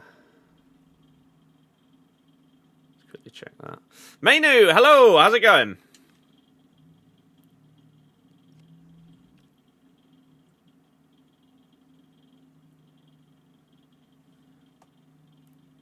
Sorry, I just need to quickly check this because I needed to see if this was going to get turned away. No, it's fine. Okay.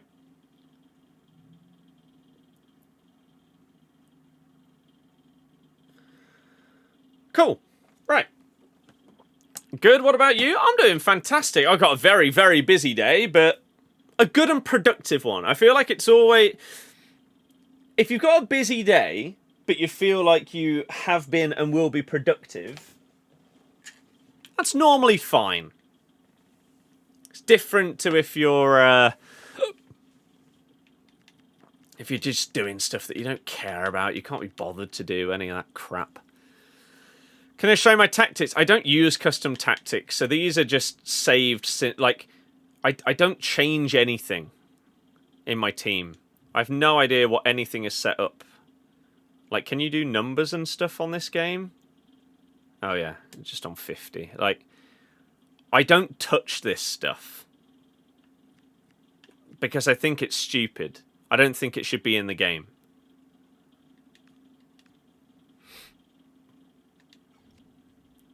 So people ask me all the time, like, "Oh yeah, what are your custom tactics? How do you get that many wins with that formation? How do you make it work? How do you not concede loads of goals?" I don't know. I just use it, and it works for me. Try out a few different formations in the first week or two of the game starting. Find one that works. Stick with it for the next 11 months is normally my mantra when it comes to formations on these games. Tovan is good, yeah. Tovan is good. We're trying out Di Maria instead of Cherky at cam right now. Oh, would you look at that? It's another 4-4-1-1 with more meta players. Who would have thought? Yeah, I could try Tovan out there as well. I've only used him briefly so far. And it's been good. Wolves are the best team in the world? The best team in the world couldn't even beat Fulham.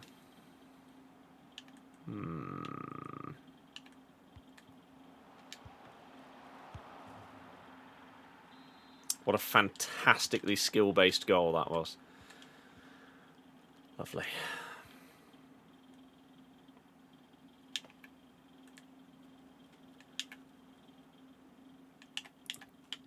Do. Vitinha! This feels open, doesn't it? Think about it the other way. Fulham were unable to beat the best team in the world. But that's expected. The best team in the world shouldn't expect to be beaten by anyone. Okay. 6 minutes in, 4 goals.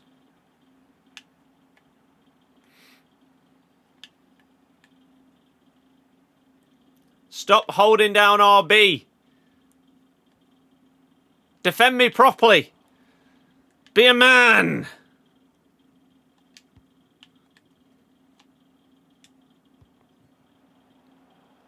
Why are you running over there? Ben! You've cost me massively. Why did you run over there? If I was second man pressing, sure. I had it covered.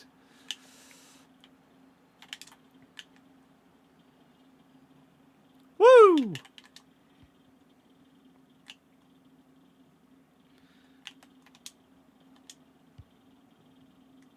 There's no passes on. Oh, he's barged me, ref. The dirty cheat.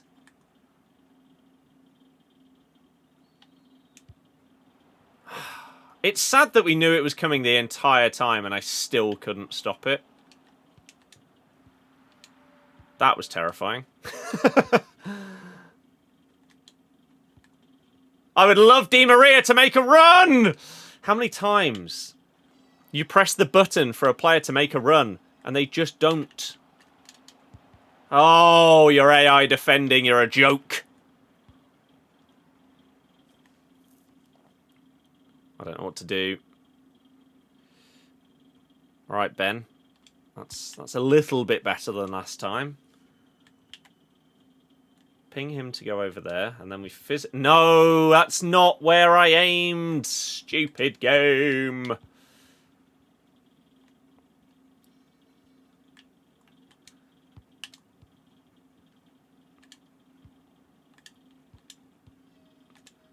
Oh, Vardy, why did he move infield there?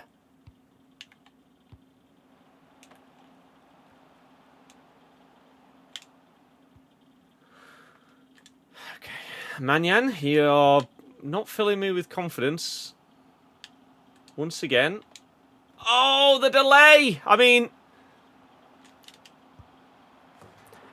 I feel like I don't even need to be honest here.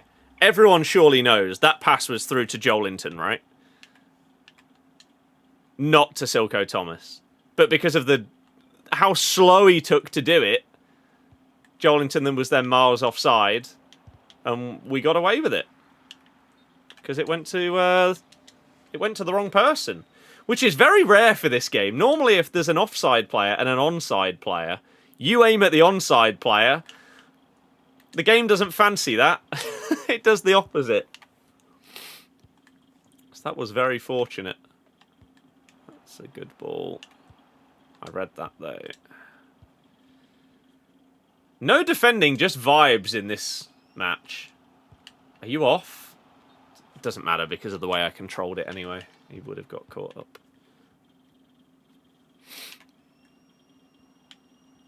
Have that! Oh, crap. Don't worry. We read him! We read him well!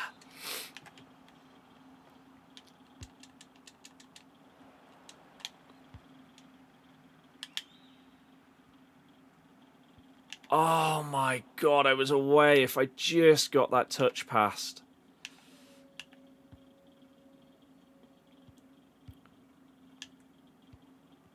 Oh, I even stepped forward.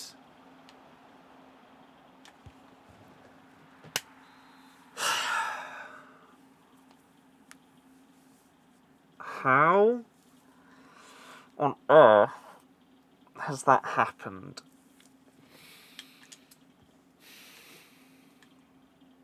I hate this game.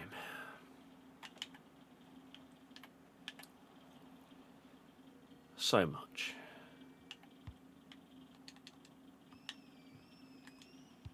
Oh, balls.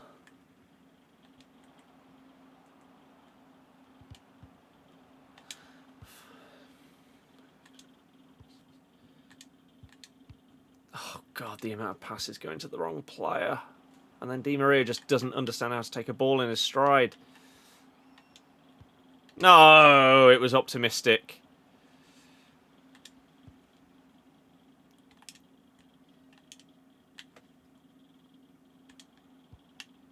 No, game. Stop ignoring my players.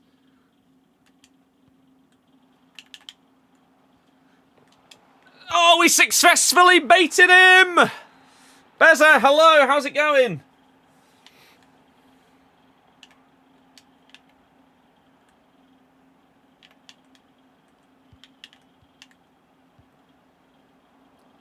Don't feel like that pass was necessary.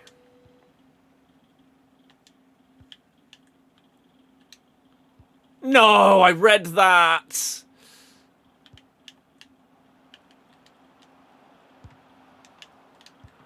My God. It's crazy how much your defenders, or your players, forget how to play football when the ball goes in the air. Oh my God. A prime example right there. How on earth does nobody get in the way of that? Crazy. Incredibly infuriating as well.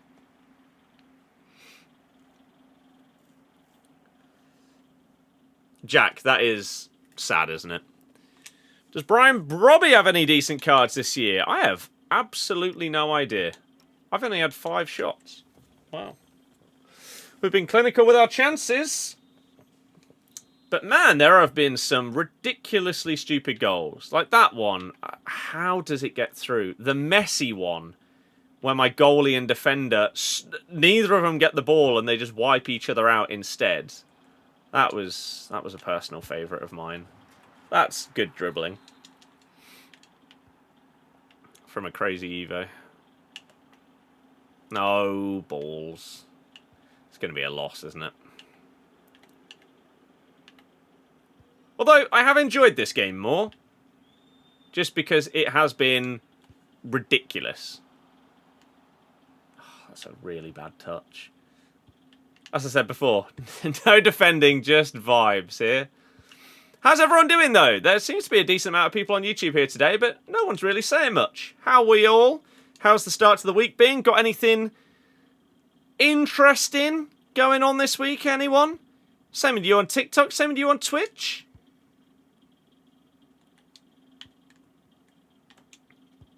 Oh, it's just, again, it was meant to go to Vitinha.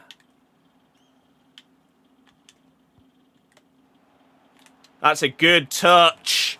I did want him to use his outside the boot there, but it works. Okay.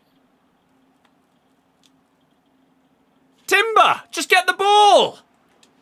Gonna hop over to Twitch instead. Nice!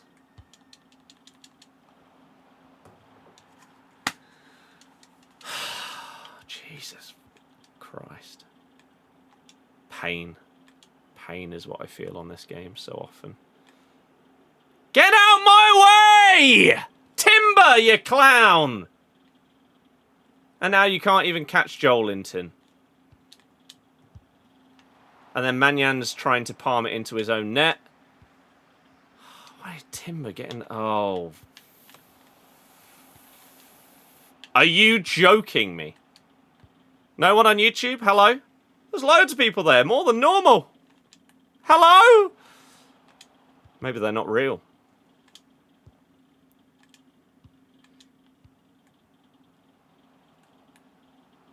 Just bang it! How have you missed the target from there? Ah! This game is so stupid. That's not where I aimed. Oh, I'm going to lose my mind at some point. This game will get us there. What a shocking touch.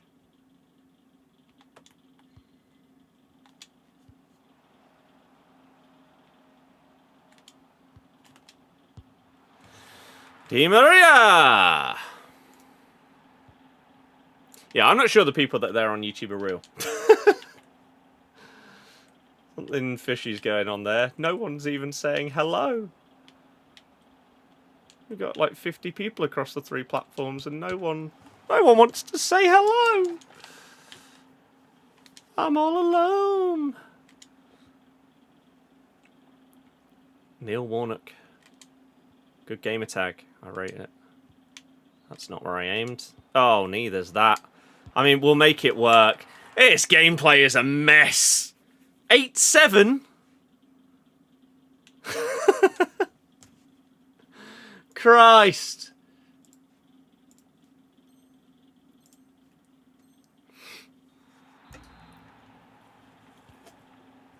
God, I didn't think we'd be straight back in. But you gotta have friends.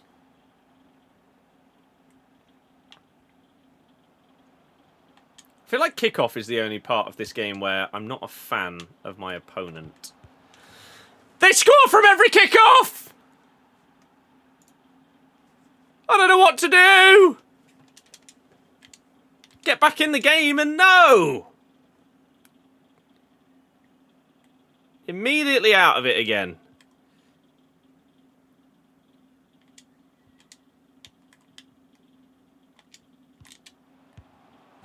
What is going on here? 9-8. Right, can we win the ball back from a kickoff? Finally!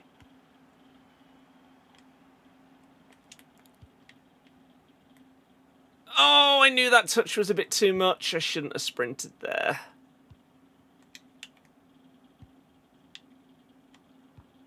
Yeah, I can't stop that. Tiger! Hello! How are you? Oh, you jammy sod. Van Dijk just blocked him off without him controlling him.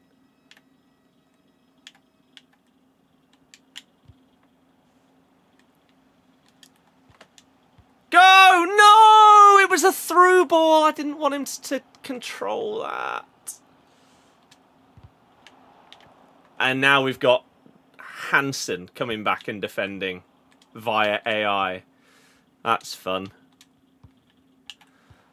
And then we lose to another AI tackle. Ay, ay, ay, ay, ay, ay. These losses can be a bit frustrating because obviously with the scoreline this ridiculous, this game could go either way. And so when you come out of this feels like a coin flip as to who wins this game.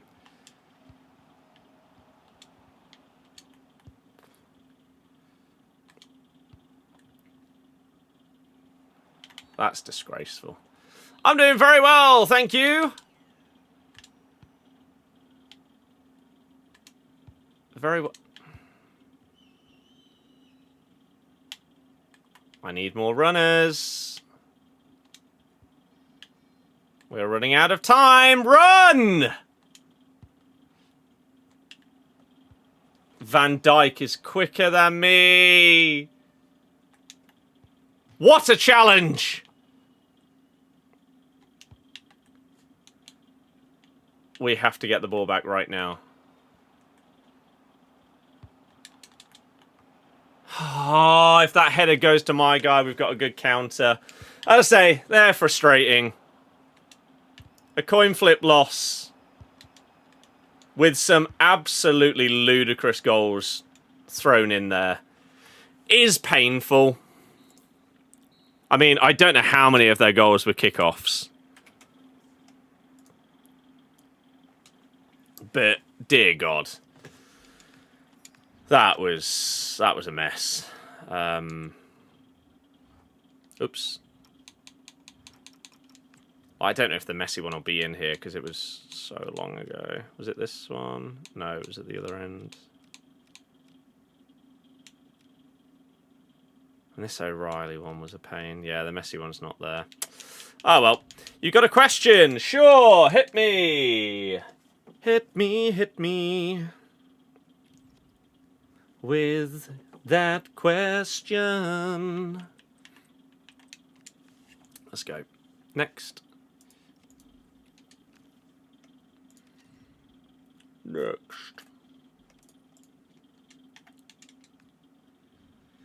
Best formation in the game is the one that you have the most fun using. The one that works the best for you.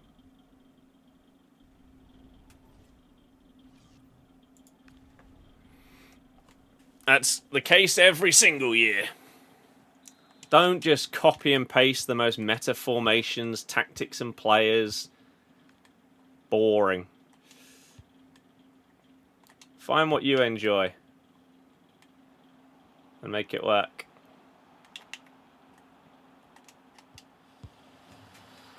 That feels like the goal that we just conceded 3 times, at least, in the last game from kickoff. Vicky Lopez. How is that a foul? The consistency! It's non-existent!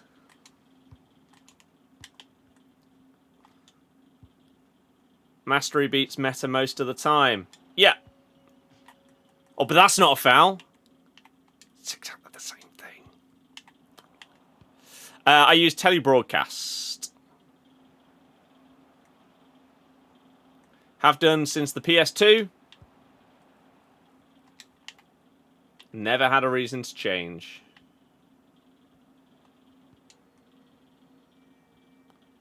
Please stop. Just how has that got through?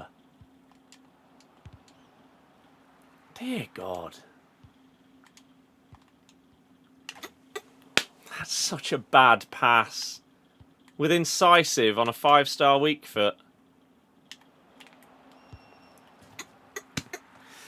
We could have gone 2-0 up at the other end if we had a better pass, but no. Now it's back to 1-1. Fantastic. This game does my head in.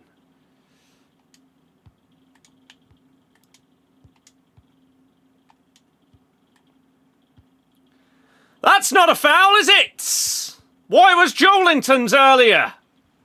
Stupid, inconsistent crap. It's exactly the same thing. Flippant.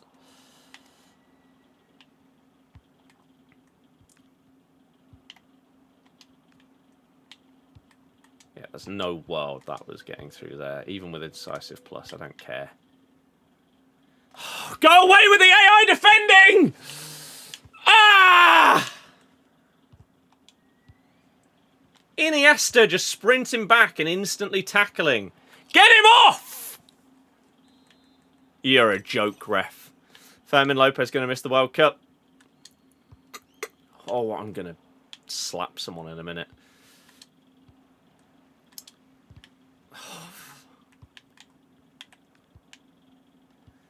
How has it gone through his legs?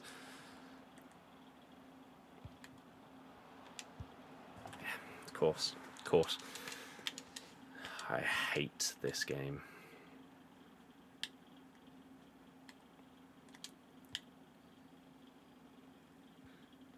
Jack, can you get rid of that clown that has just put the same comment like 10 times in the last few days, please? I don't know what is going on there. Maybe it's just some kind of bot that goes into streams and says doing... Why do I keep playing it if I hate it? This is my job. Which is why over the next 16 months, I am aiming to prevent reliance on FC. And if we're doing content creation full-time in like 18 months' time, the majority of it, hopefully, will have nothing to do with this game. Get a new one! No, I'm pivoting my job. No, I mean on TikTok. There's like an attempted command that is the only comment that that account has made, and they've made it, as I say, like 10 times in the last few streams.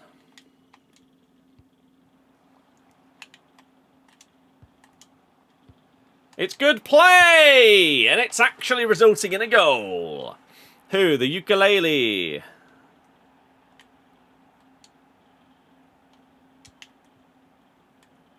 Not another kickoff goal, God.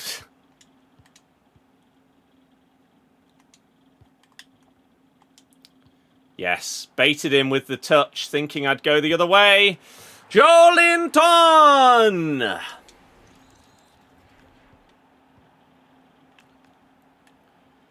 So yeah, I've been making content on this game series since... What was the first one I did? FIFA 11? FIFA 12? It's sad, but as it stands, FC 27 will be the final one.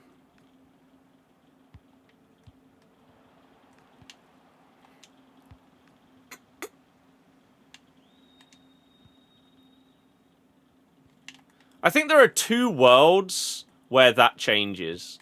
One is if 27 is genuinely like the greatest FIFA, or like top 3 FIFA/FCs, in my opinion, of all time. Throughout the entire game cycle, not just the first 3 months. Yes, there is a Jack on TikTok. X, awesome! And the only other scenario is if I did like pivot those videos to be more like gorillas and stuff like that. And then would just want the latest game to still be able to do like the most up-to-date part of those kind of videos. It ain't happening. No, I doubt it. I mean, but you say that the first 3 months of this game was potentially top 3 Ultimate Teams of all time. And then it fell off a cliff and is now one of the worst we've ever had. So, if they can get what they had at the start of the year back, it's not happening, is it? It's not happening.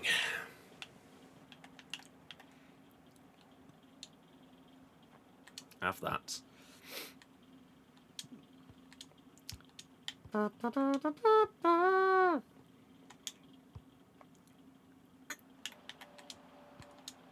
No! Why did you not cut that back properly? It wasn't a through ball, it was a normal pass.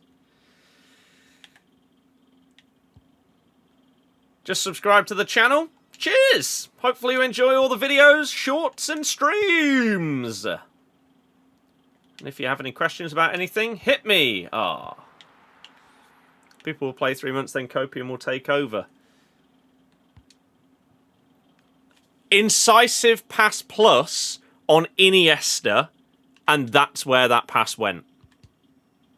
This game is stupid. He booted it off the pitch. This guy was through down the line, and Iniesta just kicked it off the pitch. Ooh, intercept plus going huge. I'm not sure what you mean about Copium will take over after 3 months, though. That normally means that people are, like, then pretending that the game is good. That's not what's happening this year. The first 3 months happened, and then they refused to patch the most broken things in the game. They stopped listening to the community. They lost control of the power curve. Through Evos, specifically, especially when they messed up with the Winter Wildcards. The icons. And they've not recovered it since. And everyone slags off the game since. No one's sitting here saying that this game is phenomenal.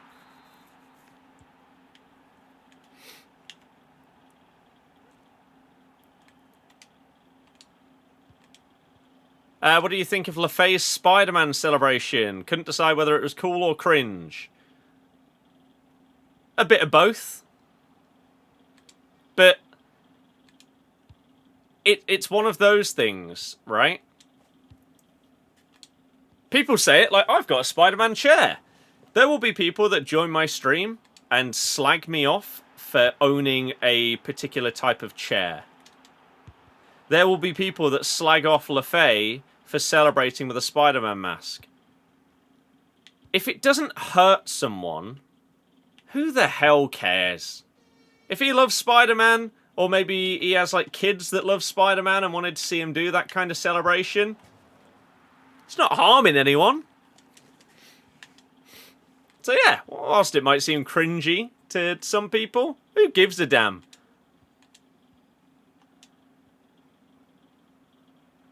Ah. If you don't have any quirks or interests or hobbies in your life, you're just boring, so...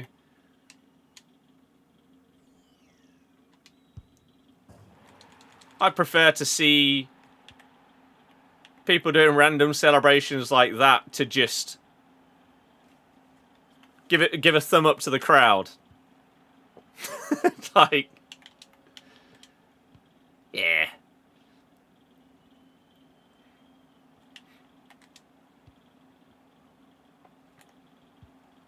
Oh, Christ. Look at Bruiser, took 8 months to patch, which is pointless at that point. Yep, and the patch still isn't out! It's still not out! I think it's him who likes Spidey, had a custom pair of Spider-Man boots that he wore yesterday too. Ah, what a finish! So yeah, more power to him.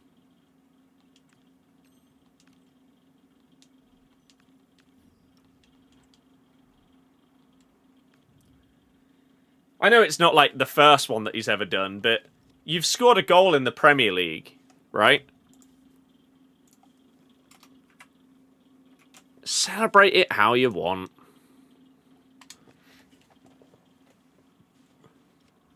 The amount of people that have probably slagged off that celebration that would dream of being able to celebrate a goal in the Prem that they've scored. And maybe what they would choose to do as a celebration, Lefay would find cringe. But it doesn't matter.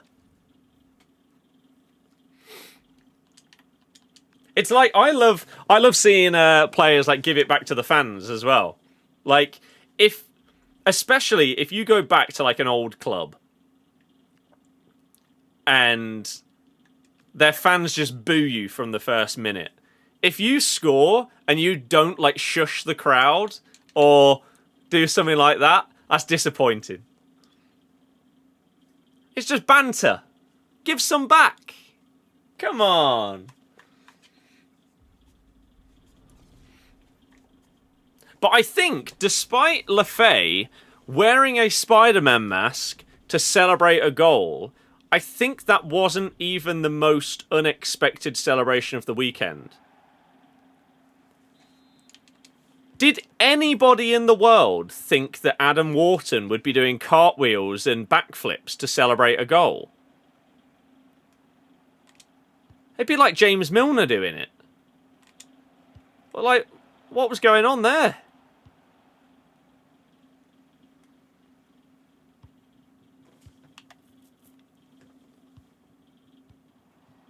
Just comes across as like the most timid, quiet player. Hey, whacks out the somersaults. Gotta rate it.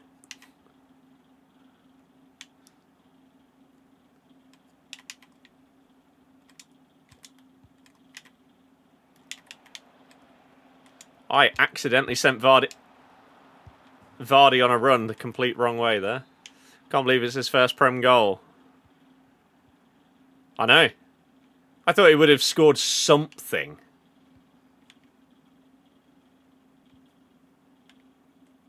Even just like a tap-in to go 3-0 up at the end of a pointless game.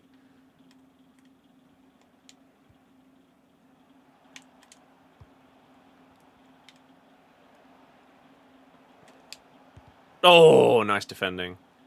He did that celebration at Blackburn as well. I rate that then. Fair play. So there would be a few people out there that knew that he had it in his locker. Ah.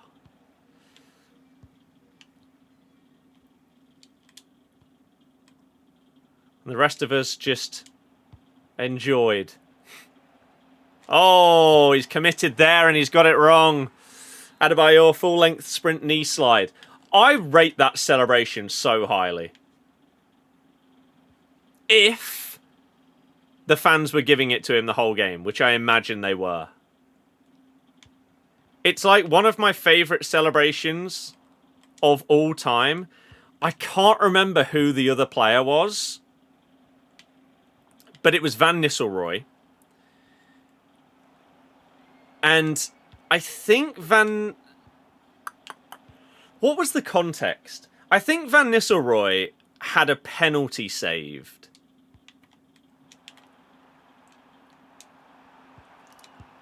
Oh, I read it as well. Nkunku plays every game with like a balloon in his sock.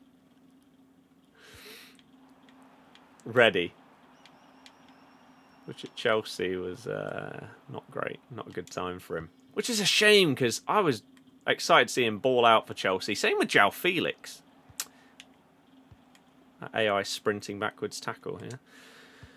Oh my god, he's got like 99 passing. Incisive plus, 5-star weak foot. And that's what he does. He's 97 rated.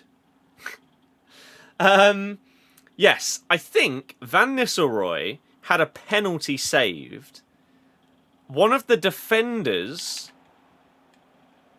from the team whose goalie saved the penalty went up and celebrated in Van Nistelrooy's face when he had the pen saved. And so then Van Nistelrooy, later in the game, scores, goes in front of the guy, and just does that. Chef's kiss. beautiful. There are so many people in football that like give it but can't take it. Or not just in football, in general. That's what I mean about players shushing the crowd and stuff if you've been booed the whole game. Hell yeah! It's your turn.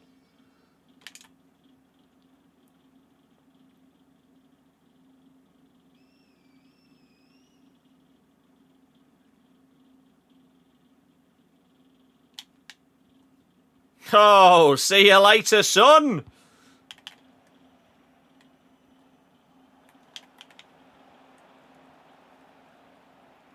Oh, if it had led to a goal, it would have been beautiful.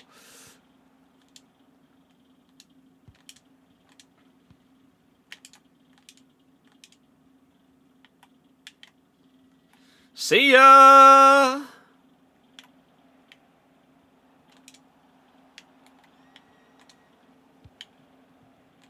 I mean, yeah, I have got to witness one of the biggest... Joelinton has just absolutely bullied him there. Yeah, in Vardy, This game is crap. How has he missed the target? In Vardy, I have got to see firsthand multiple celebrations that are just wonderful. From one of the biggest S-housery players of all time. Crap. How on earth, though, did that one miss the target? Remember watching a FIFA 20... FIFA 20... Oh, God. Early access stream back in 2019. Crazy to have this recommended 7 years on. Shame how much the game's fallen off. It has. As a question, Will, if you're still here, do you still play? And if not, when did you stop? Oh, Jamie! But hey, how are you doing? Yeah, FIFA 20 was a banger as well. Ever since then, we've just gone downhill.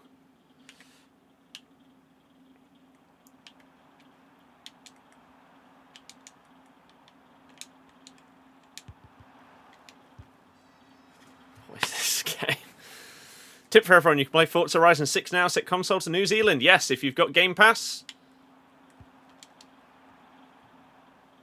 Set it to New Zealand. And enjoy a masterpiece. Jack, yeah, it's pretty good. It was pretty good. Oh, if this person could leave, that'd be fantastic.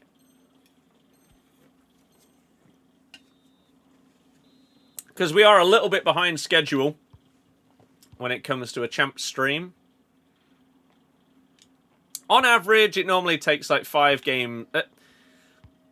You get through 5 games an hour, I would say, on average in champs. Wow! Manyan has... I think that is the first time... I mean, what game is this? Number 9? So in 24 games of champs over this week and last... I think that is genuinely the first time that Manyan has pulled off what I would describe as an unbelievable save. I cannot believe that didn't go in. What was a hell of a stop. He's away. How quick is Palestra? No idea. He's got the playstars to keep up. But then we play through Perone, who is a DM, but he puts it away! Playing with Defoe, end of an era. Oh! Man, Jermaine Defoe, get him a hero card. Crap. I mean, in this upcoming year, we're getting Aguero, Varane, Pepe, icons. Don't think we've had any heroes leaked. This Di Maria has been really good as well. I don't know what his numbers are looking like, but there's another assist. Stopped after 23 when Alawiran was going crazy. That World Cup Alawiran card. I still think that World Cup Alawiran felt like the fastest card in FIFA history. He was insane. But hey, by not playing the FCs, you've not missed out.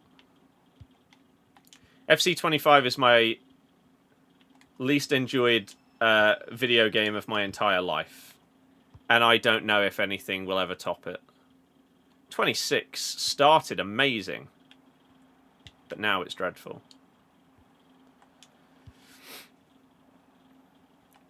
Play him. Incisive plus. Across goal. What's going on? That's 2 in this game. He's got low driven plus. He's probably got like 95 finishing. How are these missing the target?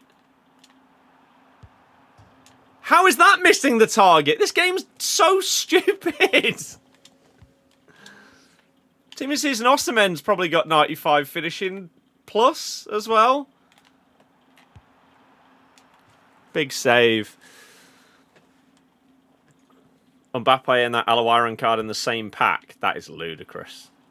Would I say I'm an achievement hunter? Yes, which is why my Birdie Plays YouTube channel will be based around that, at least partially.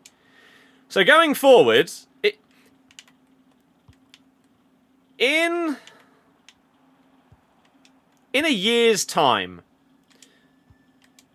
I would like to have at least, let's just put a low number out there.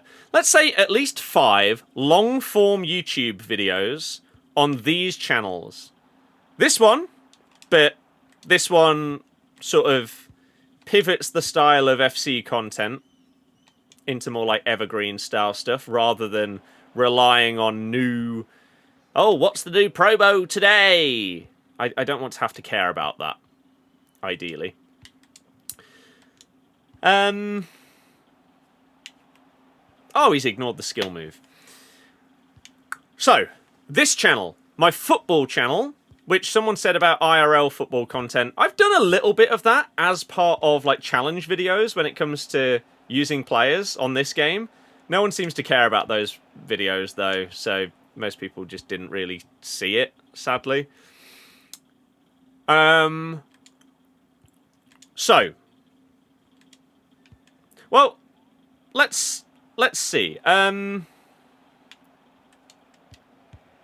Bosh. So, in a year's time, this channel, FC27, is currently the last planned FC that I will create content on and by. Unless one of 2 things happen. Either it's top 3 FIFA or FCs of all time, or if views skyrocket. If not, I will be taking the duration of FC27 to focus on the other channels and pivot. So we'll have this channel, the football channel, golf, and Birdie Plays, which will be, there's the eagle, which will be other games.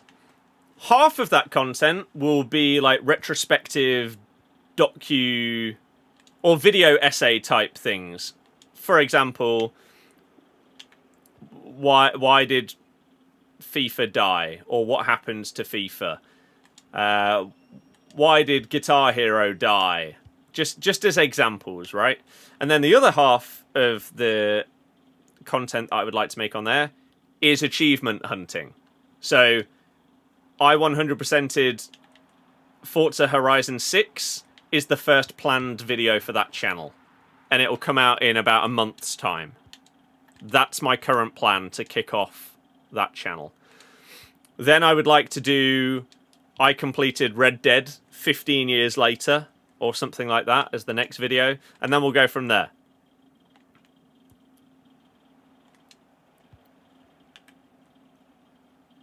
So if you like those sort of, yeah, fully completing, getting the platinum trophy in this game, blah, blah, blah, blah, blah. Those are the kind of things I want to do. Because I love watching those videos. And I also like those other styles of like video essays of, yeah, retrospectives and stuff.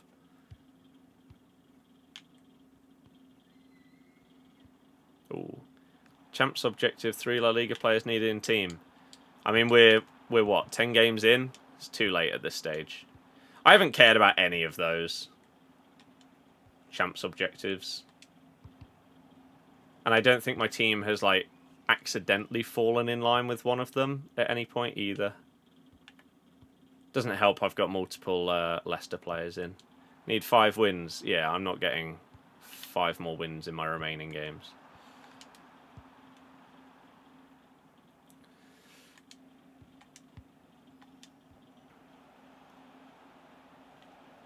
Can we score a fancy one? Ah, no! Do I think I'll play 20? Yeah, so I will buy 27.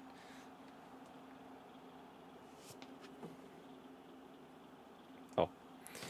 We'll have to check out that on the golf channel at some point. Hell yeah! They will all be, like, linked in the description of these and everything like that going forward. But to make it, like, easier for people to find, the overall branding of, like, me will be Birdie. So this channel, I can't actually remember if I've changed this channel on YouTube yet. I have changed it on TikTok. This will be Birdie FC.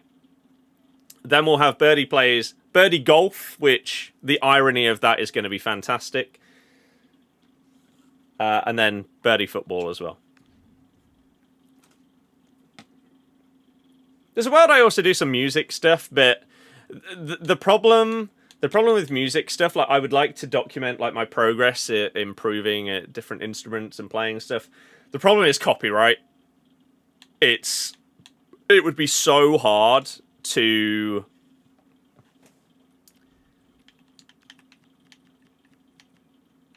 properly monetize a music-based channel.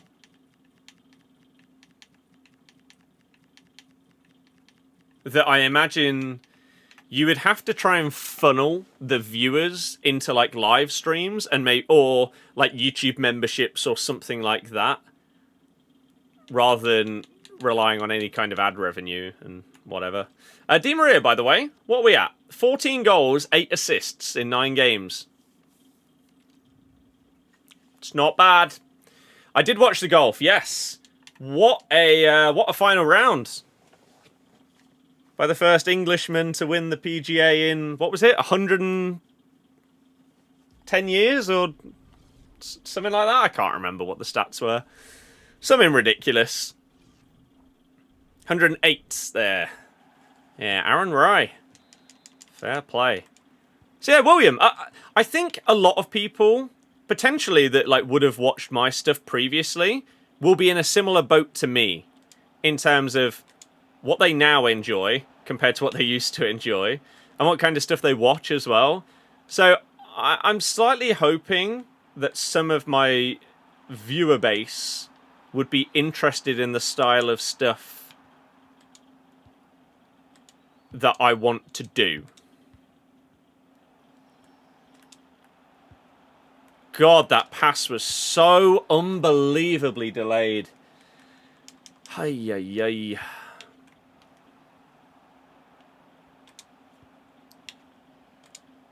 I liked how the greenkeepers sort of made it so that Saturday, yeah, if anyone wanted to get a low score, Saturday, sure, you can have it. On the other days, no. I read it perfectly! How have I not stopped that?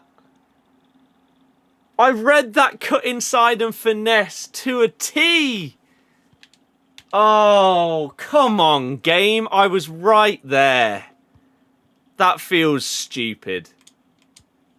I got it bang on. At least we score a stupid kickoff goal to immediately get back.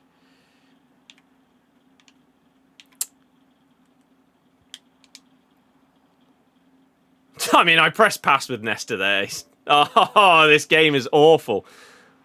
This might be the worst gameplay that we've had in any of the matches so far. You'd watch a Skyrim playthrough? Well, playthroughs aren't going to be what I do. It would be... It depends what you mean by playthrough. So if I was to, for example, do a video on Skyrim, it would be like 100%ing Skyrim. Or something like that. Getting every achievement, getting the platinum in Skyrim. X years later, or whatever. It wouldn't be a let's play playthrough video series. It would be one long video.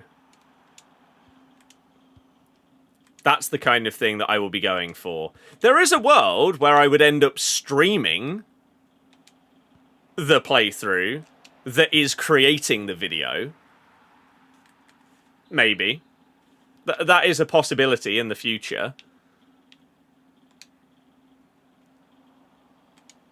So instead of it just all being recorded off stream, people could be a part of the progress, the playthrough, the journey. You're 0-5 in champs. Well, hopefully now that you're 5 games in, the matchmaking is going to kick in and really help you out and put you up against some stinkers. I guess it depends on what your like normal level is as to what you can realistically hope for. Would imagine so. Golf video doc. Content is what you mainly watch nowadays. Yeah. So that's the aim. Still one of your favourite games. Need to go back and play again. Mm-hmm.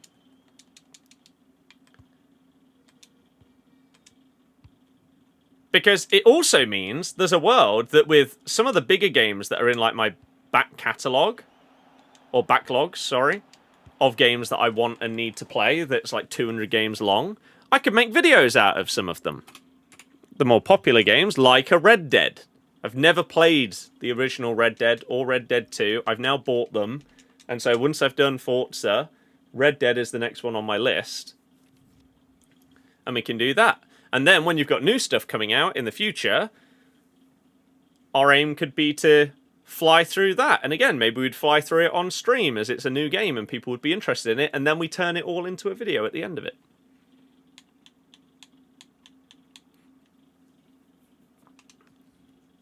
Something along those lines.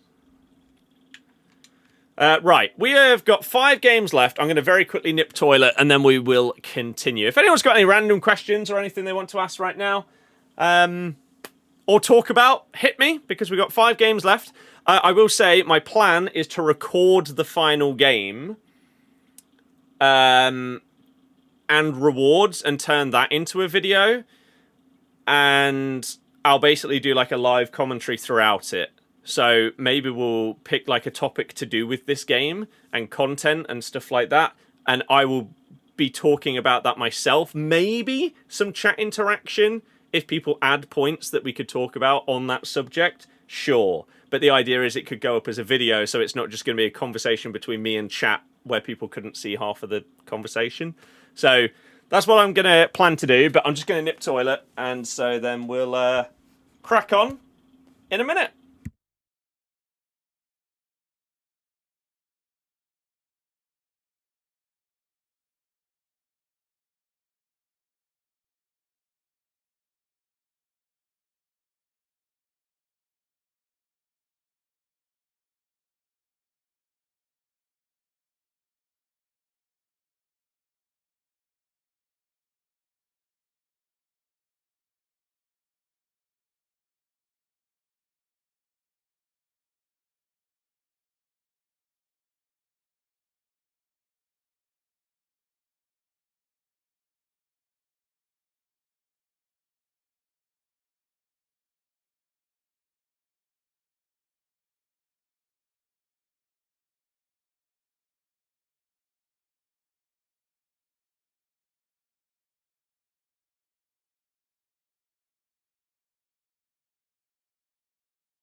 Okay, no one has anything that they want to ask or talk about. Let's just get into the next game.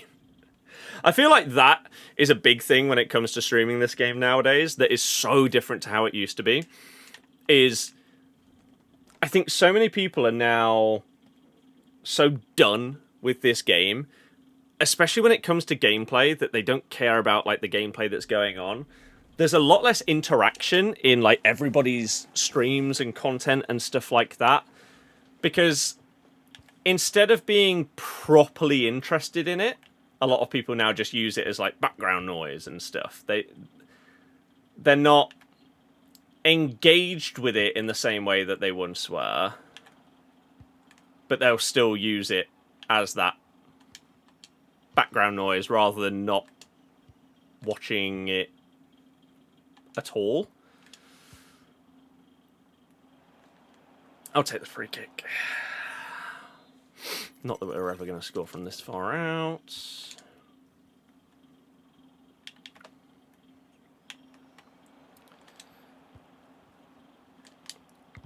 I don't know why I've tried to shoot there when there's two players directly in the way. But yeah, it does make streaming it a lot harder, because my favourite thing about streaming ever since the beginning was the interaction with people. And so when the game and the interest in the game is so dry, it's really hard to still have the same kind of interaction levels. Because you concede a stupid goal in FC26. People have seen that thousands of times over the years now.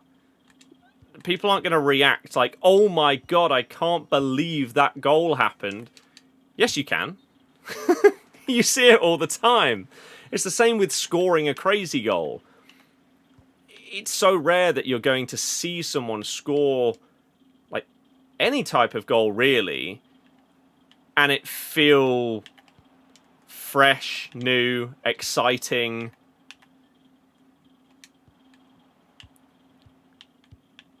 Because that's just the repetitive nature of these kind of games. Whoa. And it's the same with content and everything like that, right? Like, packs. You see someone pack a massive player nowadays. It's not like it used to be, where everyone would get like massively hyped. If I like open up my red picks and I got Lamine Yamal, for example, back in the day, people would have gone crazy. But now, with how saturated these things are, people have probably already seen like someone open up 50 sets of rewards and pack Yamal 10 times. So it doesn't matter now.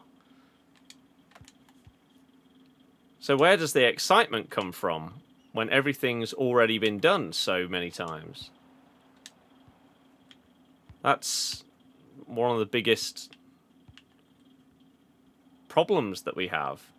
And so that's why, as I say, I would love to do the kind of videos that Gorilla is doing. You're not relying on this game and the content and excitement of this game for them to do well. Oh, you're relying on your concepts to be interesting.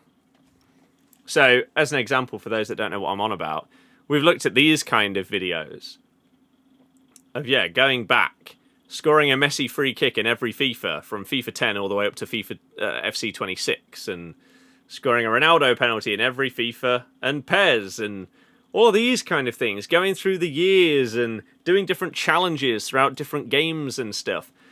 It doesn't matter whether the team of the season that came out on Friday is exciting or not. That video doesn't rely on that.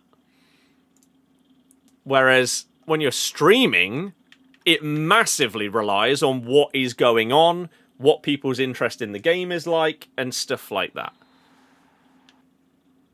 What is going on here? So it is hard, isn't it? I hope you're well. Used to follow you on Twitch back in the day, back when things were a lot more exciting. What are you up to nowadays? What were you doing back then, and what are you doing now? Like, for example, were you doing like GCSEs and now you've got a job and a family or something like that? Or I've just accidentally side tackled. That was quite an issue there. Wait, 2-1. Is that the score?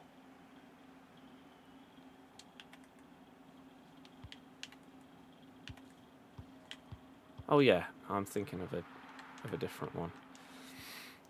Because everyone has seen Bateson pack every card in 8 minutes. I don't even think Bateson is the problem. I can understand people get annoyed at Bateson opening up God knows how many packs. Share plays are worse than one person opening packs. Like, for example, if everyone has a limit of one massive pack that they can open in the store, Bateson has a chance of packing something big. But when you have all of these people, like Haber, Orzio, Rocco, I don't know who else does all of the share plays for like all of the content.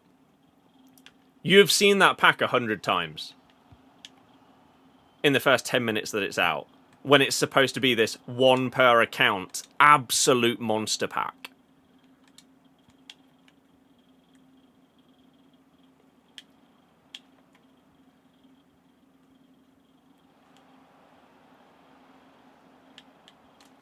I mean, how have you got away with that slide tackle there? Why does my player jump over you? Just get fouled. Get the penalty. Oh, Jesus Christ. And then it's as simple as run down the line, apparently. Only content that has anything to gain views from is packs. I don't agree. Based on what we've just... Dear God, man. This game is going to be the death of me. Like Gorilla's channel that we've just shown. Like, stuff that doesn't rely on...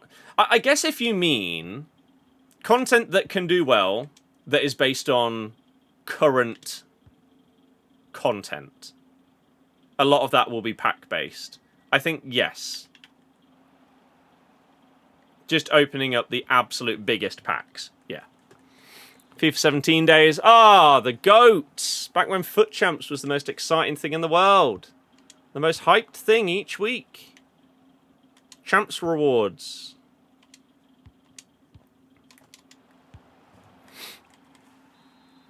You don't play much FIFA anymore. Game died so much. Yep. I'm happy for you that you have sort of like got out. Do you still play other stuff? Or were you one of those people that only ever played like FIFA and COD, and so now you don't really play anything? Because a few of my mates were like that back in the day. You'd never see them online playing like a single player game or something like that. And so now they haven't bought like the last 2 consoles or whatever because they don't have interest in COD or FIFA.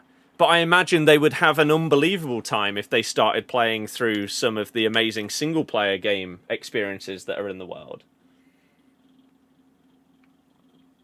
But because they didn't really play that kind of thing in the past, they're significantly less likely to do it now.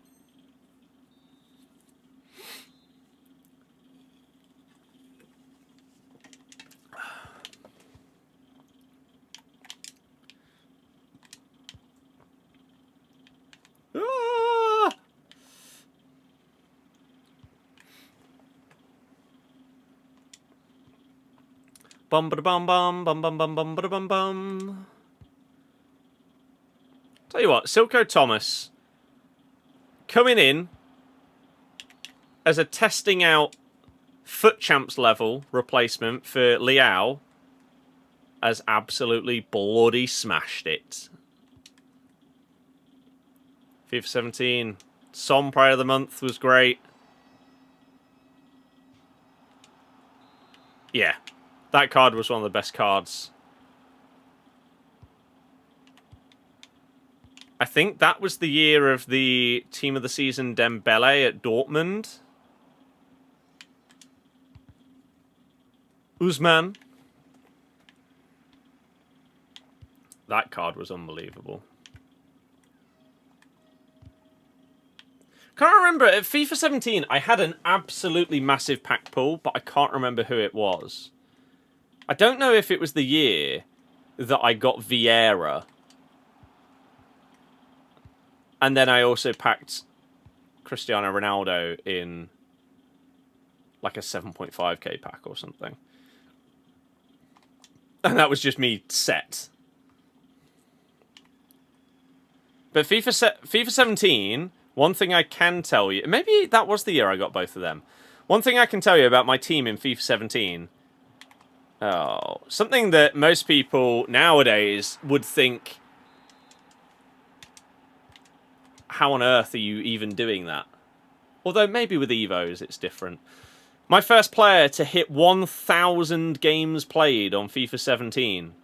As I say, nowadays, maybe if you pack like one of the best cards in the game at the very beginning, and you just use it for months and months and months, sure. Outside of that, maybe if you've evoed someone throughout the year, and they've stayed relevant the entire time. Oh. But my first player, normal gold, I think he was 81 rated, Nathaniel Klein. What a man.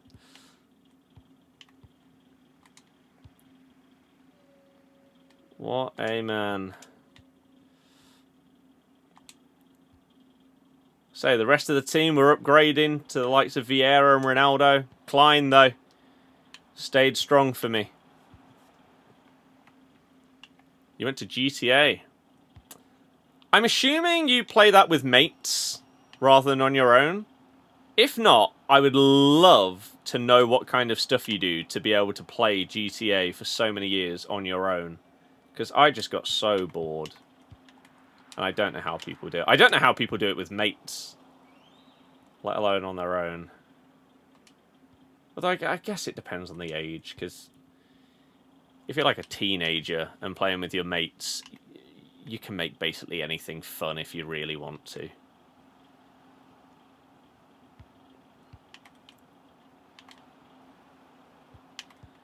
You can probably make this game fun somehow. This feels like one of those games where we're up against a player who has moments of being unbelievable, and I feel like I'm very lucky to be able to stop them. And then other moments where it's like, they're not that great. And so I don't really know what kind of result I would expect. AI defending from Pacho has saved them from going 4-3 down there, though. That was well played. Got Vardy in a great position. Doesn't matter, though. Simply doesn't matter.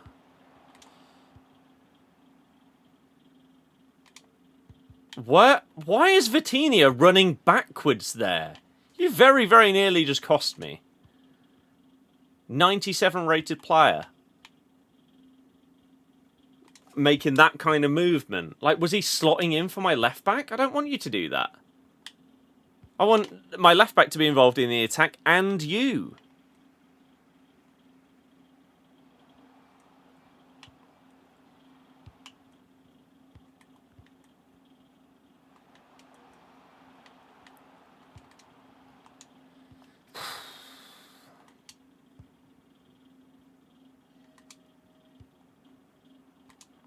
Oh, what is that movement? Come on! You've got like mid-90s attacking positioning. And yet you just slightly drift towards the defender. Good run, that. Really, really helpful for the attack. It feels like we lose this to a last-minute winner.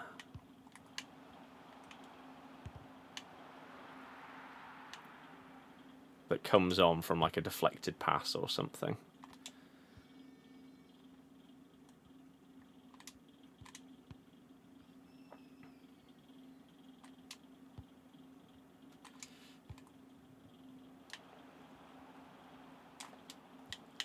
I mean, I've pressed shoot. Why didn't he shoot?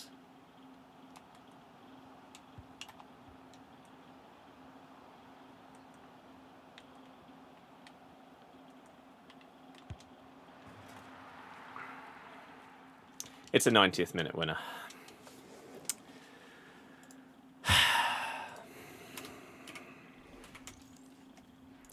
Sadly called it. It's not the best defending there, but still frustrating. And then the AI defending. I hate the way this game works. It does my head in.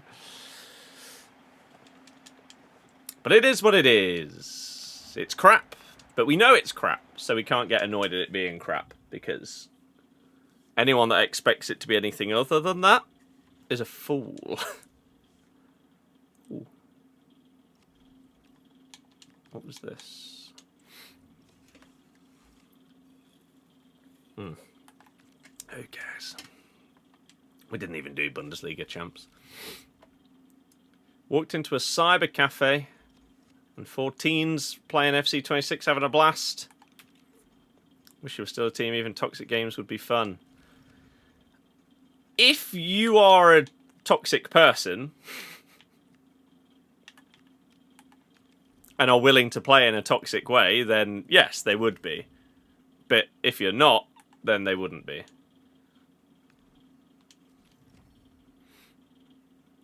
Vitinha is great. I assume I have box-to-box on him, because I don't ever change any of the roles.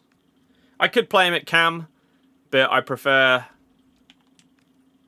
to just have him at centre mid because he's so well-rounded.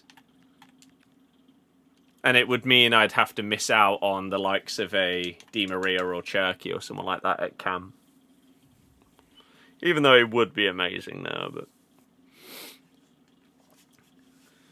Jumping into COD 4 lobby back as a teenager with all your mates are just different levels of fun. Yeah, COD 4 through to maybe like Black Ops 3, I'd say.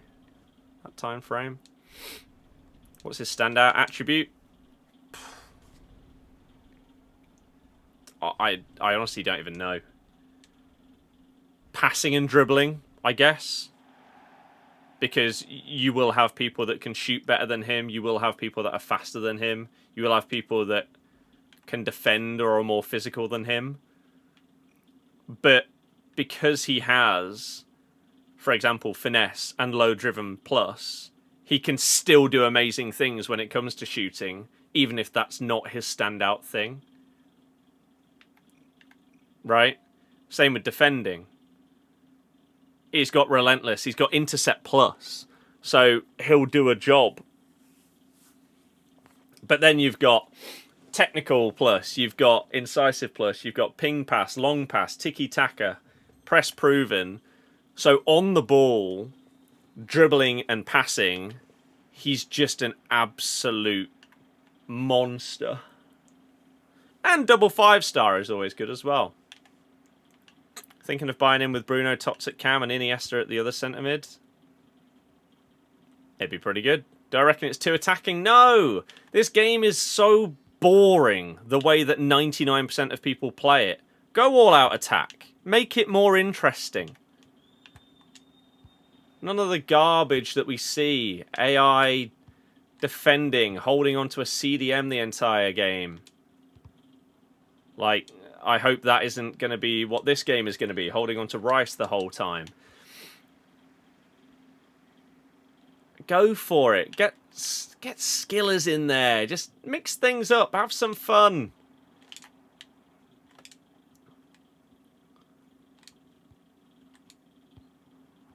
Again, instead of this, just... sprinting side to side, forward and back with Declan Rice, and then just holding second man press down the entire time. This is what 99% of people do on this game. Doesn't matter where the ball goes on the pitch, this guy is holding on to Rice for dear life. And sadly, because of the way that this game is made, it works. It's horrible to play against. It's dull. It's boring. Whatever words you want to use to describe it. But it works. So people do it. Because people care about winning. They don't care whether they have fun whilst winning. They just need to win. And that wouldn't be as much of a problem if Champs was the only mode where you like needed to win. And it was like, okay, you can understand everyone massively tryharding in Champs. But it's every game mode. Every mode is the same.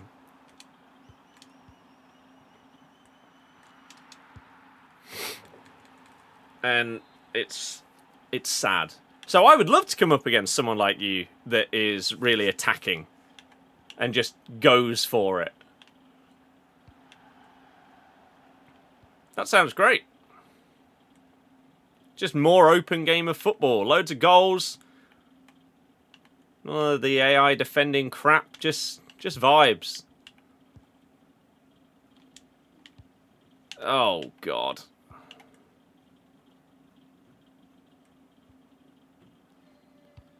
Oh, I read that pass as well.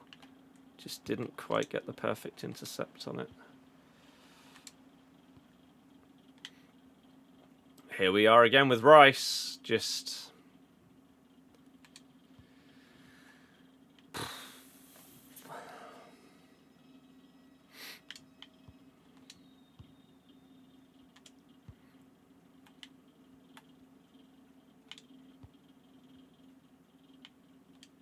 the only way to get some people to switch away from that player is just be the most boring person ever and just stand still waiting for them to have to do something.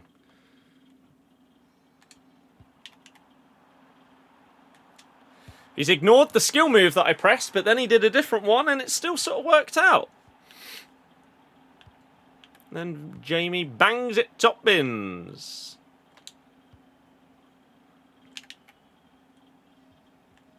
Oh, even when he's not controlling him, Rice is the one that's there.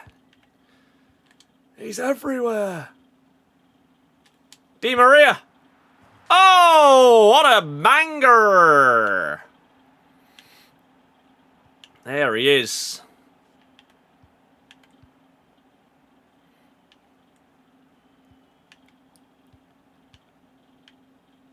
There he is.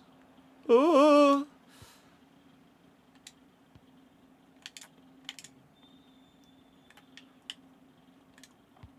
Nice.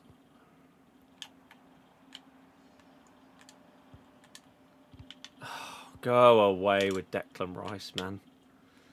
Painful.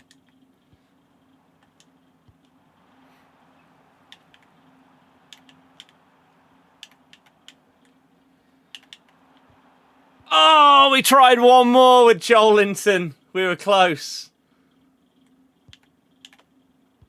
Oh, we should have played that a touch earlier. Would have been in. Crap, the AI of Demorne. I shouldn't have got that close.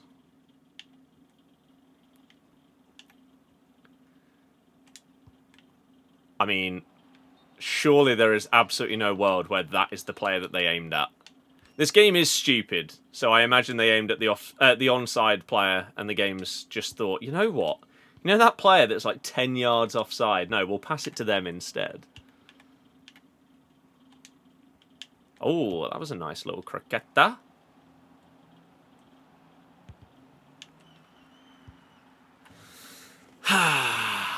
We love a rebound goal. Still in 2026. The first part with the croqueta was nice, but then...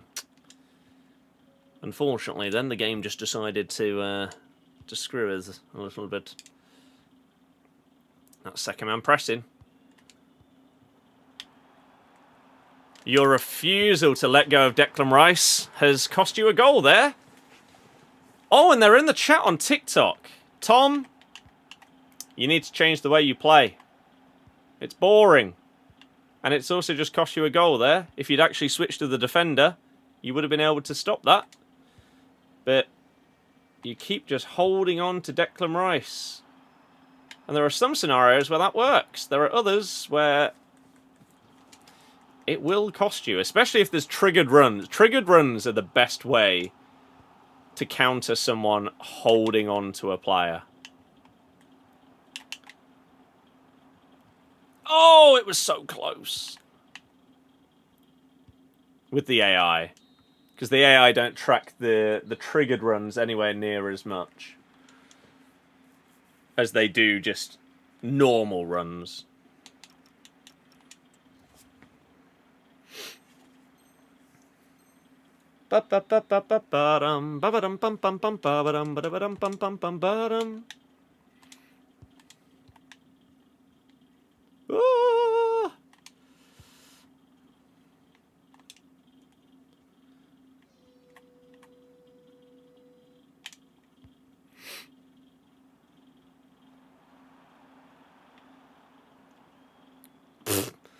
That was just hold down the trigger and hope. I had nowhere to go. We were completely trapped.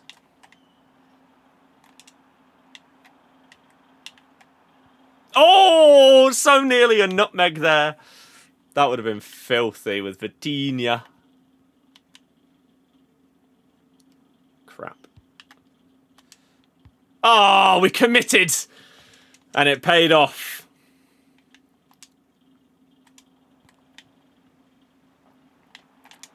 Look there, let go of McTominay. Switch to the defender. And you probably stopped that. How on earth Vardy's missed the target there? I have no idea. But once again, the obsession over only controlling the DM. It's so sad how the average player has now turned into a robot.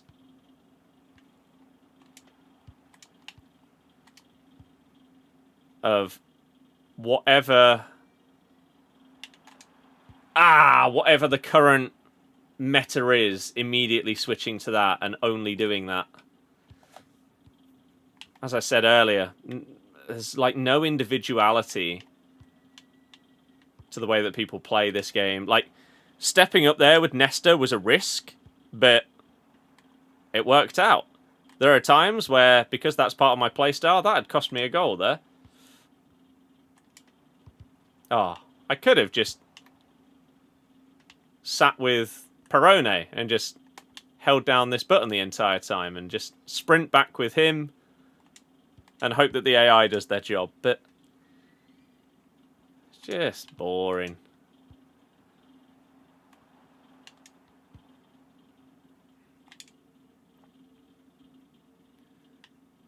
It's boring. No! Why was that so weak, Jamie? That was beautiful football. That is... I pressed a rainbow flick game. How have you even done that skill move with what I pressed on my controller? Doesn't make any sense.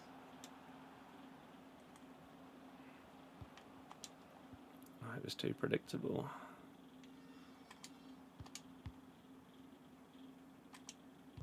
Oh, the AI on Van der Ven. Pain.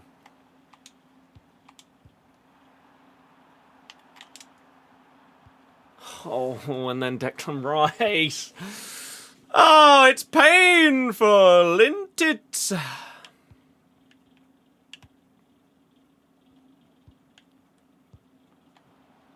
Oh dear. That's unfortunate. That probably should have been a goal.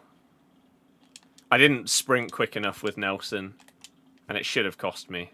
We got away with it.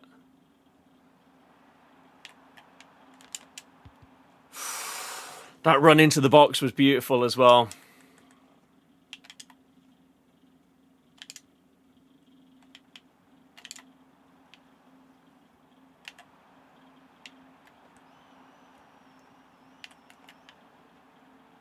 Oh!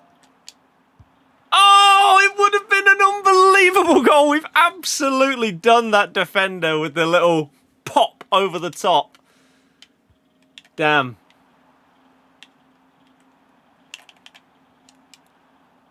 Oh. What a chap. How did I not get the ball there? That looked like an unbelievably well, timed challenge.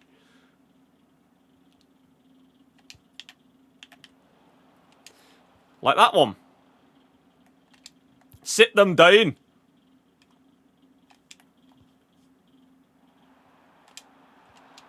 No! Just watch Zach's video with the England fans. Oh, that one's come out first. Oh, I guess because the squad announcement's coming out, like, in the next few days, right? Yeah, I didn't speak in that one. There were 3 other videos that we recorded that day. Another one that was in the similar style of, like, the debate of having one person on the table and everyone else coming up and debating them. I didn't speak in that one, like, as in I didn't go up to the table. But there was a mention of Leicester at one point, and I do react, and people, like, react to me and stuff. So I will potentially feature as part of that one. And then the other 2 videos, one where we're voting for our team of the season, and another one where we are... What was the other one? Oh, like, footballing opinions. Like, do you agree or disagree? I feature in that one as well. So, yeah, it was a lot of fun. Glad to be involved. Oh. And would love to get involved with more of them in the future. Especially if I can get this car sorted. Then I can much more easily get down there. There was an event that happened recently that I couldn't go to, which I really would have liked to. I would have been able to meet some of the guys you see in those videos that weren't there that day, like the likes of Luca and people like that. That would have been cool, but I couldn't go. Bosh. What channel are they releasing on again? Zach Jalab. DJELLAB.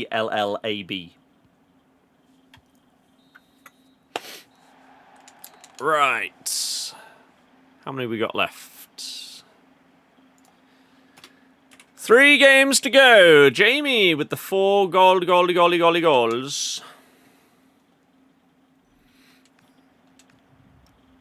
But yeah, Tom, if you're here, you need to...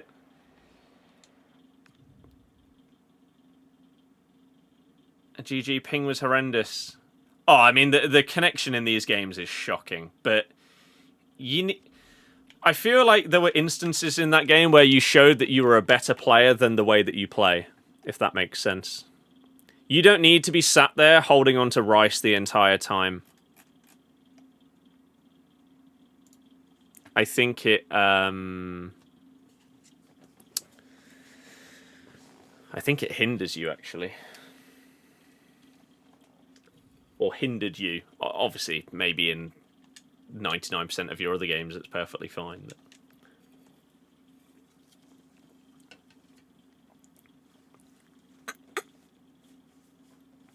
Although, at the same time, I feel like I play a lot differently to a lot of other people who don't use skill moves and stuff, so maybe then the player switching doesn't get impacted as much if people aren't doing skills, or I don't know.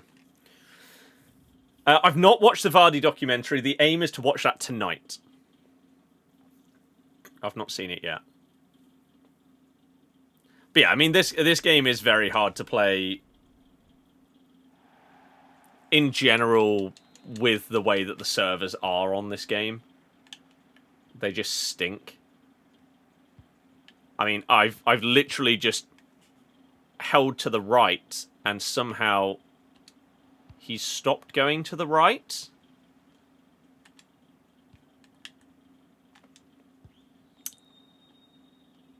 Oh my god, how has he got the ball? This game is so dumb.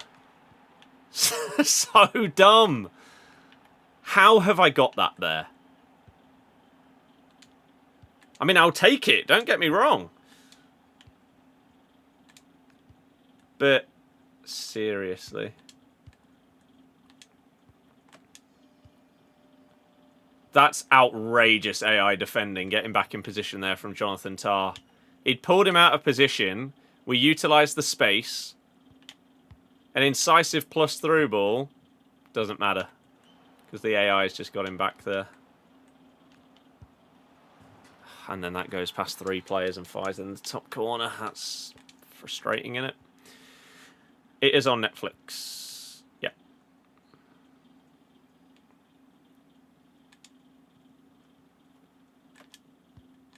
God, this connection. Oh my god, this connection is horrible in this one. Goated! Hello! How's it going? Could be up there in a title race with you guys. I have no idea what we're going to be doing, man.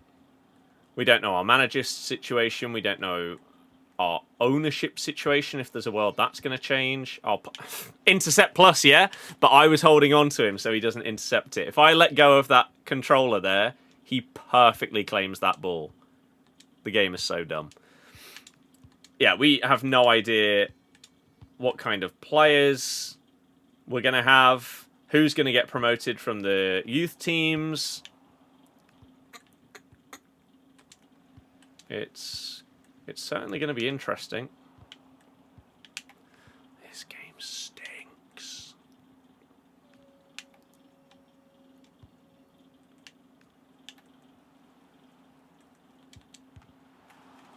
What on earth is going there? Don't want to get trapped like Sunderland did. I know, but financially, we could be so hindered that there's not much we can do about it.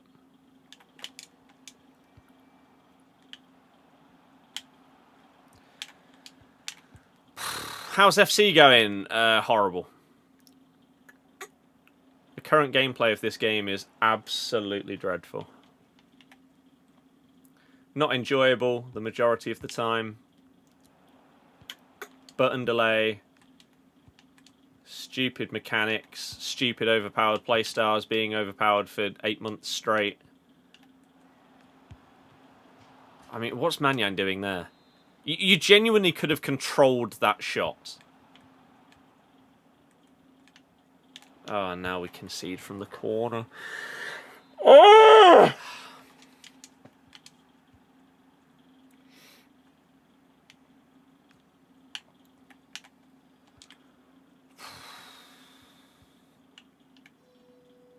It's just miserable.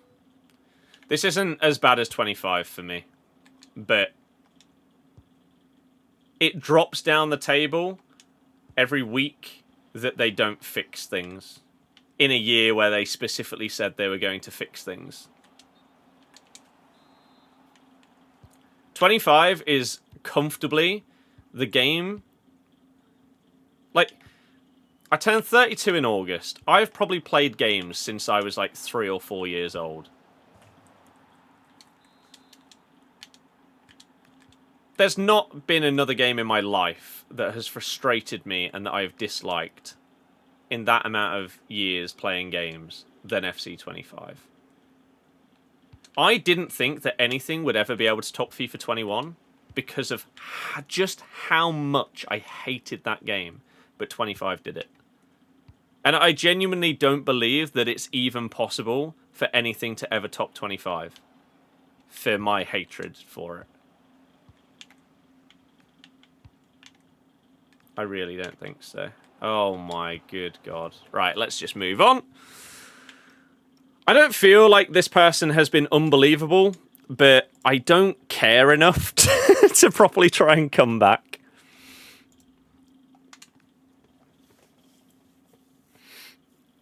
So we'll just move on. Especially because the connection felt awful in that game. We said that very early on in that one. And maybe we went into a game with slightly higher ping, but who knows. Quit in December, really enjoyed the first 2 months, became terrible after. I say around Team of the Year is when this game fell off a cliff, yeah. It was phenomenal. The start of this game was amazing.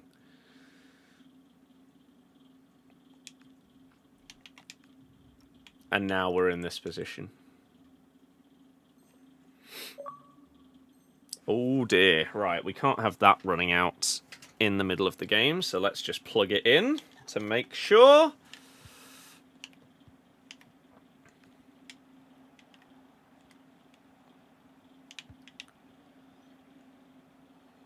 Oh, I read it as well.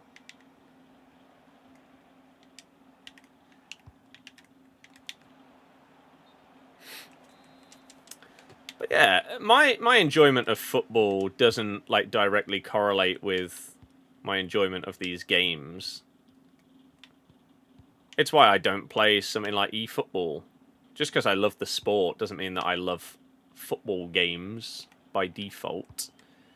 Ultimate Team is just a phenomenal concept that I think has finally potentially run its course. I think the bubble has burst for Ultimate Team, and they need a rebuild. What that looks like, I don't know.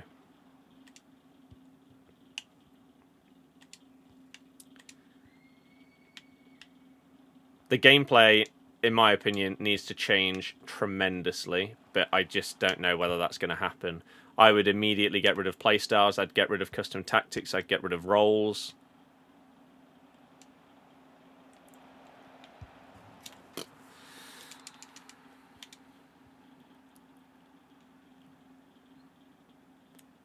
I would get the servers sorted, because how can you have these problems still?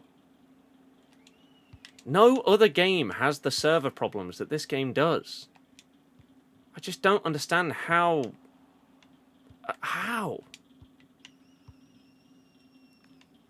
And that would fix so many issues for so many people. God, we're getting cooked alive here. Oh my god. Are we just going to end up leaving our last 3 games? Potentially. I love that that turned into him having possession, so my slide tackle turned into a little dinked pass. How stupid. How are you doing this in this kind of connection? How can you do this dribbling? It doesn't work on these servers. I don't get it.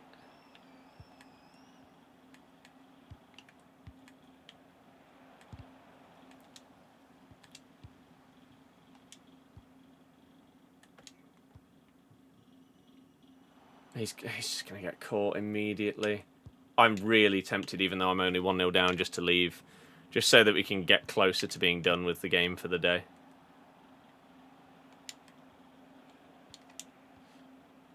And hope we win our last one. It's just miserable. That's such a ridiculously good block. Oh, I didn't want to switch to Joel Linton.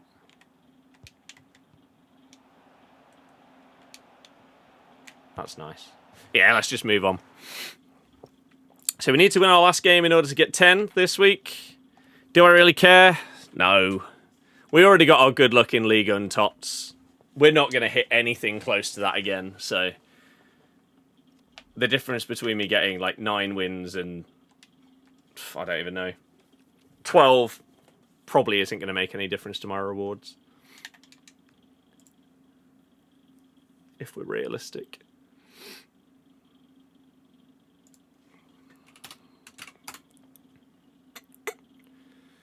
You're asking the record, it's on the screen at all times. Reckon you'll try and watch most of the World Cup games. I would love to watch every single World Cup game and make at least a TikTok on every single one. Why are we in May 2026 and people are searching for games and not...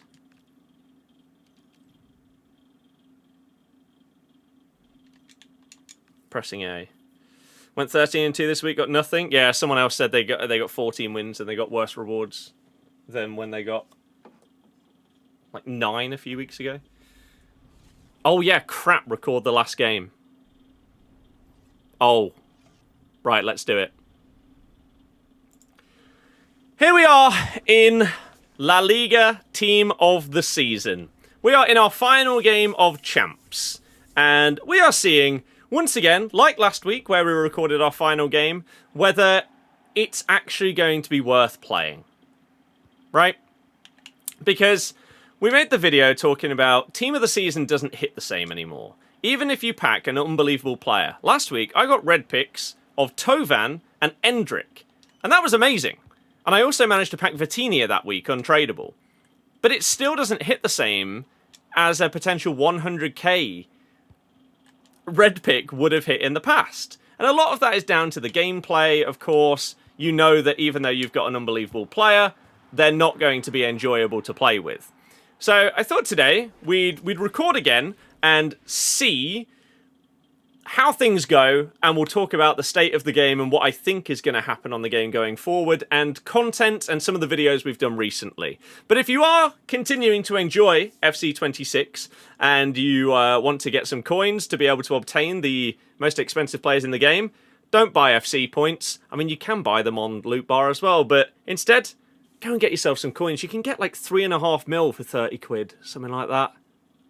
Check them out. By far the cheapest place to get your coins on FC26 on all platforms. 10% cheaper than others and delivered in as fast as half an hour. Some of your favourite YouTubers are already using Loot Bar and the reviews are fantastic. And if you use my code BIRDIEX at checkout, then you'll get a bigger discount on your coin. And with Loot Bar's new self-login delivery system, you can reliably have the safest coins on the market, unlike other websites where there are many reviews of people getting cheated out of their coins. So go and check out Loot Bar in the description down below.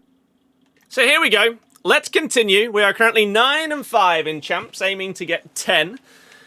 And I just wanted to talk a little bit about where we're at with this game, what I want to do going forward. Because, as I say, the video that we did last week, which was Team of the Season doesn't feel the same anymore, we had a few people react to that, and the general thoughts were that people agree that you just don't get that same excitement from the game anymore when it comes to Team of the Season, but also all of the other promos, rewards, game modes, all of this stuff.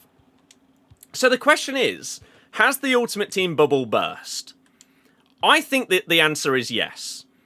And so I have a few reasons why. I think as the years have gone on, we have just got into more and more being sucked into this black hole of content where people have started to get more and more excitement from SBCs, from objectives, from packs, from Evos now. To the point where people expect content, and a lot of big content, every day on this game. Every single day. But the problem, if you get content every single day, is that it devalues said content, because you know that the next day you're going to get something else new. And then the next day, and the next day. Every single day, to the point that if a new SBC comes out today, in 2 weeks' time, you could have a very, very similar SBC that is better for the same price because it's constant content. The same with Evos. If I miss a centre-back Evo this week, there'll be a new one in 2 weeks' time that will be better than the one that comes out today. So what is the reason for playing and doing the existing Evo when I know that I could get a better one if I just wait? And I think that's one of the problems that EA have, is in these kind of scenarios and situations with most other games, the content sort of comes second to the gameplay.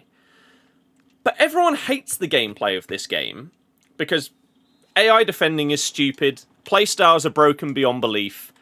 There's just many, many things wrong with the way that the gameplay works. So you have a game where people don't enjoy playing it. You've also made it hyper-competitive by making no casual game modes. All the game modes that exist are all based around winning, whether it's drafts, squad battles, rivals, champs, live events, tournaments, gauntlet.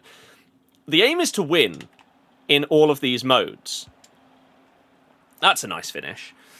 And so if you do the new content, unless it's the most meta thing in the game, you're hindering yourself by trying to use that in any of the game modes, because there's no casual place to test out cards. So therefore, a load of your content that you're bringing out every day to try and bring excitement to people is automatically redundant because it doesn't fit the meta of this competitive game that you've created. And so people don't care about it. So you have people that are clearly working at EA, making objectives, making SBCs, making Evos, where if they play their own game, they would know that the card or the Evo is pretty much worthless before they put it in the game, because they know what people care about. So now we have a situation where not only do people want content every single day, but they now want specific content that is meta. And so we're in a spot with FC26 where if a card comes out as an SBC and it's missing 1 or 2 playstyles, it's automatically rendered useless. Because there's no benefit to using cards that aren't meta, because you have to win in every single game mode. You can't really enjoy the gameplay as it is, because it's broken beyond belief. And there's so many flaws when it comes to playstyles and all of this stuff that you can't enjoy it. And then you've got no casual modes. So where does the enjoyment from the game come from? Because you've now saturated packs, you've saturated players, SBCs, Evos, to the point where nothing's really exciting or fresh anymore, because it's just a slightly better version of what came out 2 weeks ago. Now you've just increased the rating, or the stats, or the playstyles from a silver to a gold. So where does the excitement come from? Because it's not coming from the gameplay, because no one enjoys it. You said that you were going to fix stuff based on what people wanted to see this year. That lasted for about 3 months, and then you stopped. And this suddenly went from the game that was advertised as the one for the players to just, nah, we'll just do what we want. Bruiser, it's been broken for 8 months. We're only just getting a patch for it, and that patch still isn't even out. Intercept Plus is one of the most broken mechanics we've ever had on this game, or this game series. It has still not been touched. And so, what do people log on to the game for? Because the new content, again, is just rehashed. It's the same thing every single week. You know what you're going to get. It's all predictable. Whether it's players, whether it's upgrades, whether it's Evos, you know roughly what kind of thing you're getting. And even if you didn't, it's all leaked in advance by like a week now as well. So you don't even need to log on to the game to see the new content, because you can just see it on Twitter from the leakers a week before it releases. So where do we go from here? As I say, I think this Ultimate Team bubble has burst. The gameplay loop is boring. It's so boring to play against the same tactics, players, play styles every single game. The menu loop is boring because, one, for the majority of the year, there isn't like a grind that you can do. You're limited on what you can do in terms of the menus. And even then, what's the point in grinding the menus if you're not going to enjoy the cards that you're grinding for? Or like, you open up a big pack from grinding the menus. What are you hoping for? A good player? Well, you still probably won't enjoy playing the game with that good player because the gameplay is so bad. So, where do people go to get their fix? Because the store is so saturated now that you would have to spend thousands of pounds to open up every single pack in the store on any given day. Massive, massive packs that cost hundreds of thousands of coins have now become so normal that we expect to see new ones in the store every day without fail. So, gone are the days of the hype of there being 100k lightning rounds. And it's the same with SBCs and Evos. We know that we're going to get big stuff. And yet, that means that everything in general feels less important because it's so standardized. Again, we know that like Ultimate Team of the Season is coming on Friday. What do I expect when Ultimate Team of the Season drops? We'll get a guaranteed Ultimate Team of the Season SBC. We will also get packs in the store that give you a guaranteed Ultimate Tots. On the Saturday, we will get guaranteed tradable packs in the store. that therefore drop the price of all these players. We'll get some kind of big Evo on the Friday, and then we'll get some smaller Evos throughout the week, and then the process will repeat itself for whatever the next promo is. It feels like the only way... That's a beauty of a ball. The only way that this game, wow, really has a comeback for me, we need to go back to basics. There's too much going on. And I know that it's all about dopamine hits and kids nowadays, attention spans, TikTok and all of this stuff. They need more than what we did when Ultimate Team was in its infancy. And we were excited to get Happy Hour for Team of the Week and have a slightly higher chance of packing a Team of the Week. Nowadays, no one even cares that Team of the Week is out. But play styles, roles, tactics, all of this stuff that is making the game about being competitive, having rewards in like every single mode that you play, so you need to win. No, it needs to be more about just having fun, using different players and different cards. Now, from the leaks that we have had of FC27, it does feel like they are potentially leaning into the card collector side of the game. We are getting a built-in... They are currently testing a built-in collection book for FC27. It's going to be called the Gallery. We also know that they are looking at having like signature or autograph cards in the game, which again is very much a card collector thing. If you open up like Tops or Panini packs, then you will know what these kind of things are. Sometimes you get like patches and badges and stuff like that from these players as well. Is there a world that EA try and link it into a digital database of cards? So once FC27 finishes, if you packed a 1-of-1 Lamine Yamal card, that card doesn't immediately become pointless once FC28 comes out. Because, okay, you wouldn't be able to use it in Ultimate Team, but that would link to a digital version of the card that maybe there's a marketplace for, or maybe it's just a collection that you can grow over the years by playing the different games. There's no like legacy to Ultimate Team because they turn the servers off after like a year or two after the game is done. Those cards are all gone. So if we have a digital like portfolio, I guess, of players and cards and stuff like that, maybe that's the way to fix that problem that we have had since the beginning, really. And it just gets worse and worse because they turn the servers off earlier as years go on. It used to be you could go back like 5 years and still go and play the old Ultimate Teams. Nowadays, I think FC24 might be the earliest that you can go back and play. So what else fixes the Ultimate Team bubble? Like, that could very much be a thing that does, because it will appeal to a lot of people. But obviously a lot of it is always going to come down to the gameplay. If you have good gameplay on a FIFA or FC, that game is just infinitely more enjoyable, regardless of like what other content there is in the game, because you don't get as frustrated, you're having a better time, it feels more rewarding to play, and all of these things.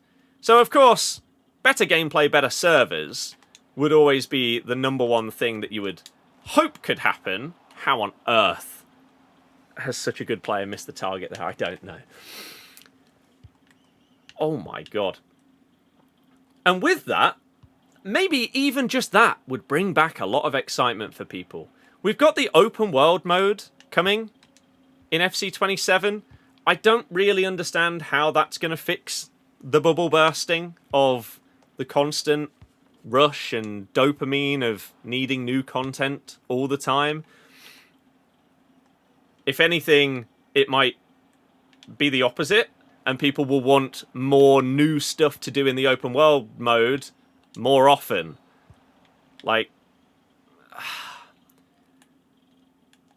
I feel like we are in a very, very bad spot when it comes to this game. Probably the lowest spot... Oh my god, what a save. that this game series has ever been in.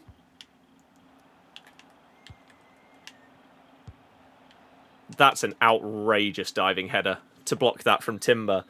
And I think the gameplay loop and the content loop just being so monotonous every single week is obviously a massive, massive factor when it comes to that. Do we make any changes here? We could try Tovan on for Di Maria. I don't know what I want to do. I don't really want to change anything. Let's just leave it. And so we're now in a spot where you've got the next game coming out in a few months' time. I don't really know how they're going to, like, advertise it to the people that got really frustrated at EA this year for basically backtracking on what they said. And I don't think that adding in some signature cards is going to make people that are annoyed that Intercept and Bruiser have been broken for 8 months. Those people are not going to care about that kind of thing being added into the game before you start to fix the problems. Oh no, it's such bad defending. I feel like every time we record one of these, we just end up losing, which is not ideal. It doesn't help when the AI defending goes huge like that. We should have been able to take a touch there and then lay it into Jamie, but AI defender's OP. Oh, and again, Intercept Plus. I just worry for the future of a game series that I have played since I was, like, 4 years old. And what it has come to. And the lack of... Jesus Christ. The lack of fun that exists now is really, really upsetting. Because you used to just be able to hop on and use whatever cards you want. Oh, there's a new Team of the Week. I'm excited for that one. Right? It's been a week since we got some new cards. We've got some banging ones now. I want to see what I can get. Or, I just want to hop on today. I want to try and score some really, really nice goals. I want to try and get in, like, KSI's top 10 goals of the week video or something like that. Nowadays, no one cares about that, do they? It's, oh, God, I forgot to do my champs. I need to hop on and do that tonight. Sorry, guys, I can't go and play this fun game with you guys. I need to play my champs. That should never, ever be a mindset when it comes to a game. A game is entertainment. It should be fun. It should be enjoyable. It shouldn't feel like a chore to have to come on and do something for, like, fear of missing out or anything like that.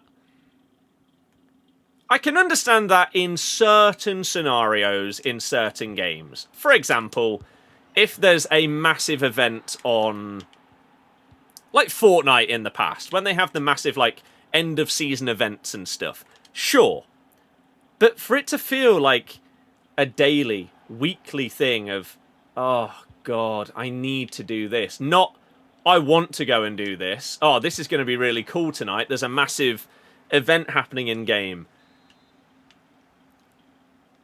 Like, you could sort of say that maybe some people feel that when a new promo drops. But I'm honestly not sure at this point if they do. Because the dopamine of a new promo does not last long. You have people that are looking forward to the next promo and wanting the leaks to the next promo when this one has, like, barely got started. That's crazy. That is where we're currently at. And it feels like... It's sort of like an addiction, right? This is why so many people struggle with addiction in many forms of life because they get that high, that dopamine rush of the first time that they do something, right? Then they chase that high by attempting to do it again. But it doesn't hit the same. And so they keep doing it because they still get a little bit of a rush from it, but they're still chasing that top high that they got the first time around. And then you keep doing it and keep doing it, hoping to get back that first initial excitement that you got. And then it gets to a point where you feel like you need it just in general. And so now people need content in order to feel like there's any point in playing the game. Even if they don't really care about the content, they are addicted to having new stuff in the game to do, to want, to need, even if in reality it doesn't change the game for them. And I think the only way that you fix that is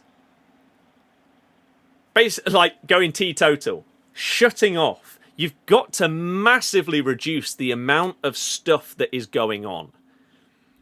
Because like, this is my job, right? So I can hop on every day. I can do every objective, every Evo, every SBC, and all of that stuff.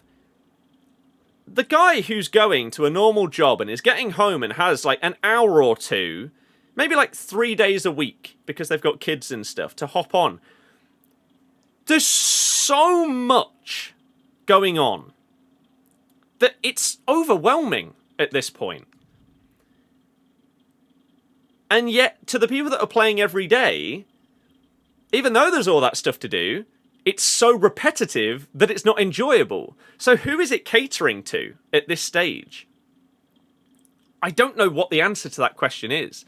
And I think Ultimate Team as a whole, as I say, the bubble has burst. I think it needs a big reset to come back down to the basics that made it so good in the first place.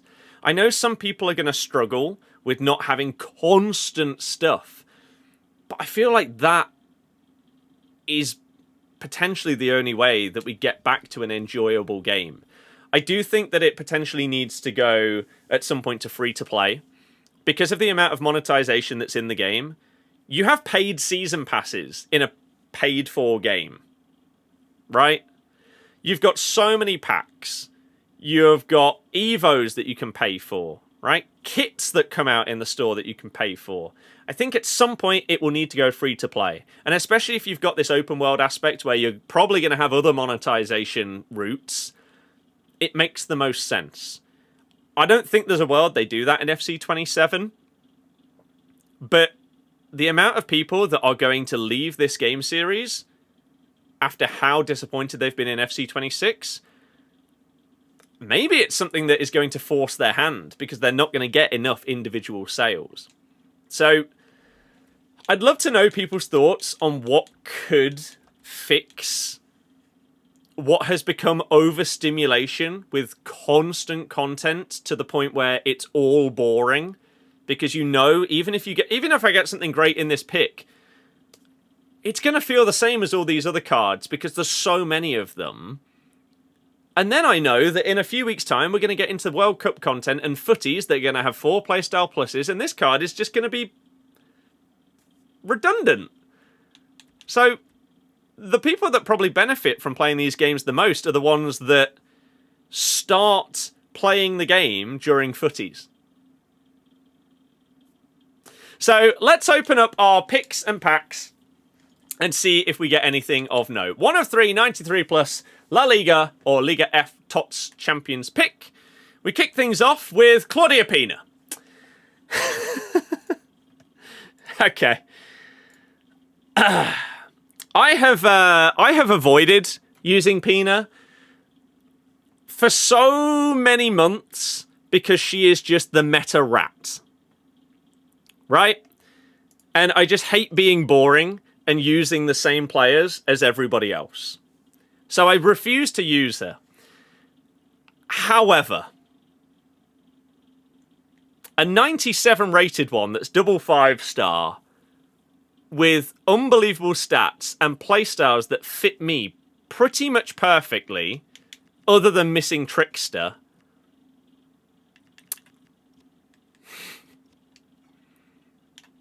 We'll see. If we get someone that's comparable, I might take them over Pina. The only thing is, if this was purely to only play on my account, there's a world where we take someone else. But I do videos. I do collab videos, right? And so having a 7.3 million coin card to be able to whack in a squad roulette, pack roulette, anything like that, it's pretty handy. Aside from Pina, we get Brooks. We will check the prices of all of these. Esme Brooks is coming in at 65k. And number 3 is Joan Garcia, who I imagine is, I'm going to guess at like 35k. He's 48k. So, yeah, obviously we have to take Pina here. I don't think I'm going to put her in my main team. I think I'm going to stick with Vardy and Silko Thomas. But she'll be good off the bench. Right? And then our second pick. Maybe this is the way, because this happened last week when we recorded a video. When we did our final game on video, and then we talked about it. We got really good red picks, so maybe that's the meta. In number 2, we get Pajor, who I don't believe is actually very expensive. Yua Pajor, I mean, she's 2 ratings lower than her team of the year. She's 65k. Number 2, we get Marino. I don't even really need to check this, do I? He's probably going to be 20k. Santiago Mourinho, 20k. And our final player is Maria Mendes. So if you compare those 2 picks, they are absolute worlds apart. Maria Mendes is 16k. So we will take 2 of the Barcelona ladies, and I'll take a Claudia Pina red pick. It's not bad, is it? We will definitely do a video of some kind on Pina as we go through this week. I might record with Tom or Curbs or James. I don't know. We'll get some kind of video done on Pina. Or even next week when we record with people. And then to finish off this sort of discussion video, which I have enjoyed doing these, we'll open up our 2 individual packs here, which are 1 TOTS or TOTS Breakthrough Player item from La Liga or Liga F. The first one is a Team of the Season. A centre mid that is Spanish from, is it Luis Milla? Is that him? Yes, we have packed him many a time. We know that face by now. And the final one is a breakthrough. I don't know if there's any good breakthroughs this week. I have no idea who you are. Deportivo La Coruña. I mean, the card looks great. I'm assuming because it's a breakthrough, they've made a double 4-star, because that's just what they like to do on this game. Of course. Of course. No finesse shot, so maybe you'd use her as a cam or a centre mid. Centre mid with no defensive playstyles, though. She's sort of an in-between card between centre mid and cam. But, hey-ho, there we are. That is another video where we sort of complain about the state of the game, and we end up, like last week we got Tovan, and we also got Endrick, and this week we get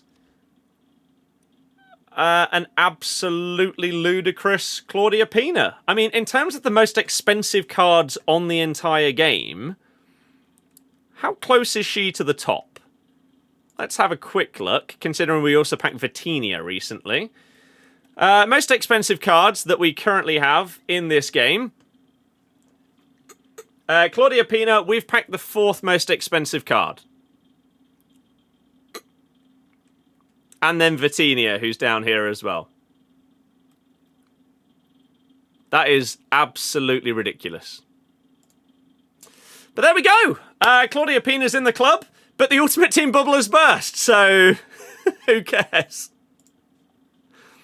That's a good way to finish off the video, right? It's not bad. Not bad at all.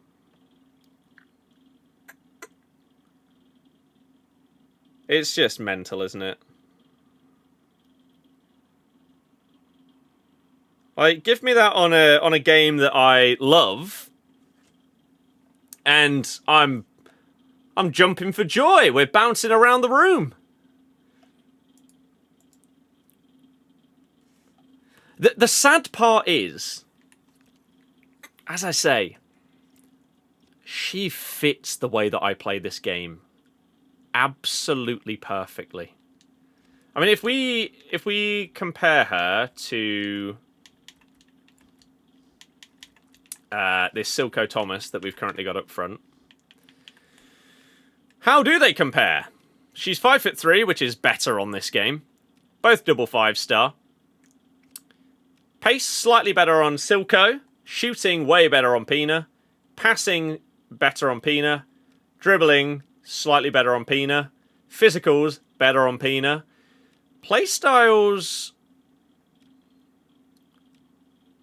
they are. I mean, she's got Incisive Plus, which is just ludicrously good.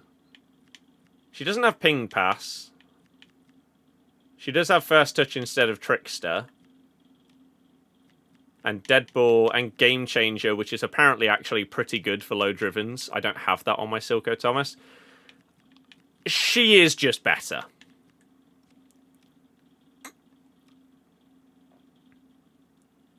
Although she doesn't have Advanced Forward Plus Plus, so maybe she's crap. Poacher Plus Plus. That's ridiculous, isn't it?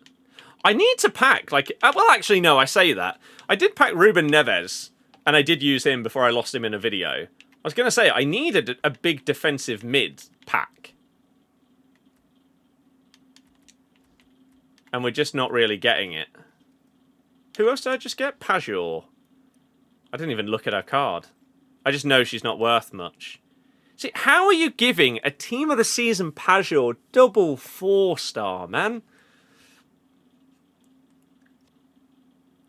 Joelinton is very good. She doesn't even have technical. She would not... She doesn't fit the way I like to play the game. Yeah, I got Vitinha last week out of the week 4 Team of the Season pack SBC. And now we've got ourselves a red Pina. It's pretty good. I want my Ruben Neves back, though. Maybe we need to just go out and buy him. Kind of mad. Let me see how you built him. Sure. So obviously double 5-star because it was his foot birthday to start. And I made him with the idea of him being able to play centre mid or CDM. And if I needed to move him back to CDM from centre mid, he would be ready for that. So I just built a guy that you don't really have getting forward, but does everything else. But if he does get forward, he's got technical and quick step, so it's not bad. And he does have 99 shot power, so he can just bang them if he does end up getting forward. But he is just an absolute monster. And it's not like I didn't go out of my way to obtain him. I went and did the... Was it like Foot Birthday Team 1 pack? Just to see. Or I think it was like a 90 plus Team 1 Foot Birthday pack. Just to see. And if I got him, I was doing the Evo. If I didn't get him, I might not do the Evo at all. And we happened to get him in that pick. So there we go. It's also kind of mad. There is a world where Silko Thomas would be better than Vardy. There's a world where we end up with Thomas and Pina up front. And, like, Rafael and Vardy are gone. I mean, they're all double 5-star. Thomas and Vardy are the same height. Leao is obviously taller. They're all very quick. They've all got very good shooting. Thomas has got the best passing by far. Dribbling is pretty similar. Vardy's is the worst. Agility and balance better on Leao. The rest better on Thomas. He's got the best stamina. And then playstyles, they're all very similar, aren't they? They are very, very similar. I do have technical plus, which is my favourite playstyle in the game. So it is tempting to run with him. Let's bin off R9. We're not good. No one needs... I mean, how many games we played with R9? 14. I think most of those are Gauntlet. We don't use Wilson anymore. So they can slot on the bench there. And then maybe we go with Thomas. 10 wins with that team. Yes, sir. Well, not with Pina, obviously, as we just got her. Vardy could... Are there any 90... There's not currently any Evos that he fits into other than this, which gives him interceptions and defensive awareness. So I don't really need that on him. Nesta was amazing. I have Evo'd Nesta up. This is his baby cards. And his stats are now pretty damn ridiculous. And his playstyles are also pretty damn ridiculous. Nico Paz good? I don't know. I haven't used him. I did get Red Pina, yeah. I did. You got 13 and the best you got was Weir? Yep. Welcome to the life of foot champs, where your wins do not directly correlate to how good your rewards are. Joelinton is a monster. Ruben Neves is phenomenal. I am tempted to just go and buy him again because I loved him as my CDM. I thought he was amazing. That card is currently 200k. So I could. But yeah, red Claudia Pina. Crazy.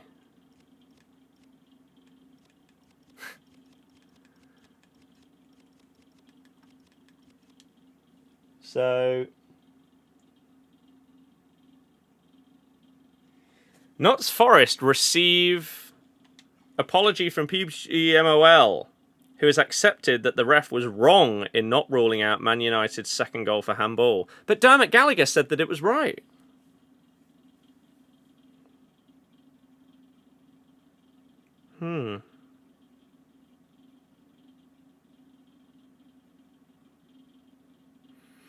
Interesting. Interessante.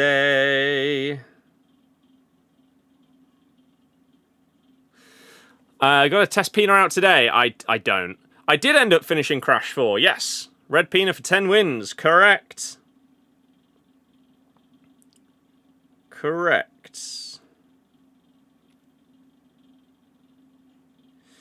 And so my next game that I'm going to be like doing stream playthrough stuff on is we are going to go back and continue our Elden Ring playthrough. But I have started recording a Forza Horizon 6 video, which is going to be the launch video for my Birdie Plays channel, which is going to be 100% in games, doing like a video essay, retrospectives on game series and individual games and stuff like that going forward. So that'll be good. That will be good. Pajor's great in-game, apparently. She's apparently good. Elden Ring is my first Souls game. I have since got... is it down here? Is it this? Yeah. I have since got the Dark Souls trilogy, which, wow, that is really dark. There we go. I will play through once I've completed Elden Ring. Oh, goodness me. So, that video that we've just recorded will go up today. I will also upload the FC Monopoly video, which I recorded with Brad the other day. That one will go up tonight. I then am planning to record a video for the football channel, which will be doing a season review for Leicester. It's going to be depressing, but that will go up on the footy channel. I'm also got to record the first part of a football TikTok mini-series of like going through 20-1 ranked best right-back this season, best goalkeeper, best centre-mid, best striker, etc. So all of that stuff is coming on both of these channels. If you're not following the footy TikTok and YouTube, please do. We are trying to push those as much as possible. Just search for Birdie Football and you should be able to find them on both of those platforms.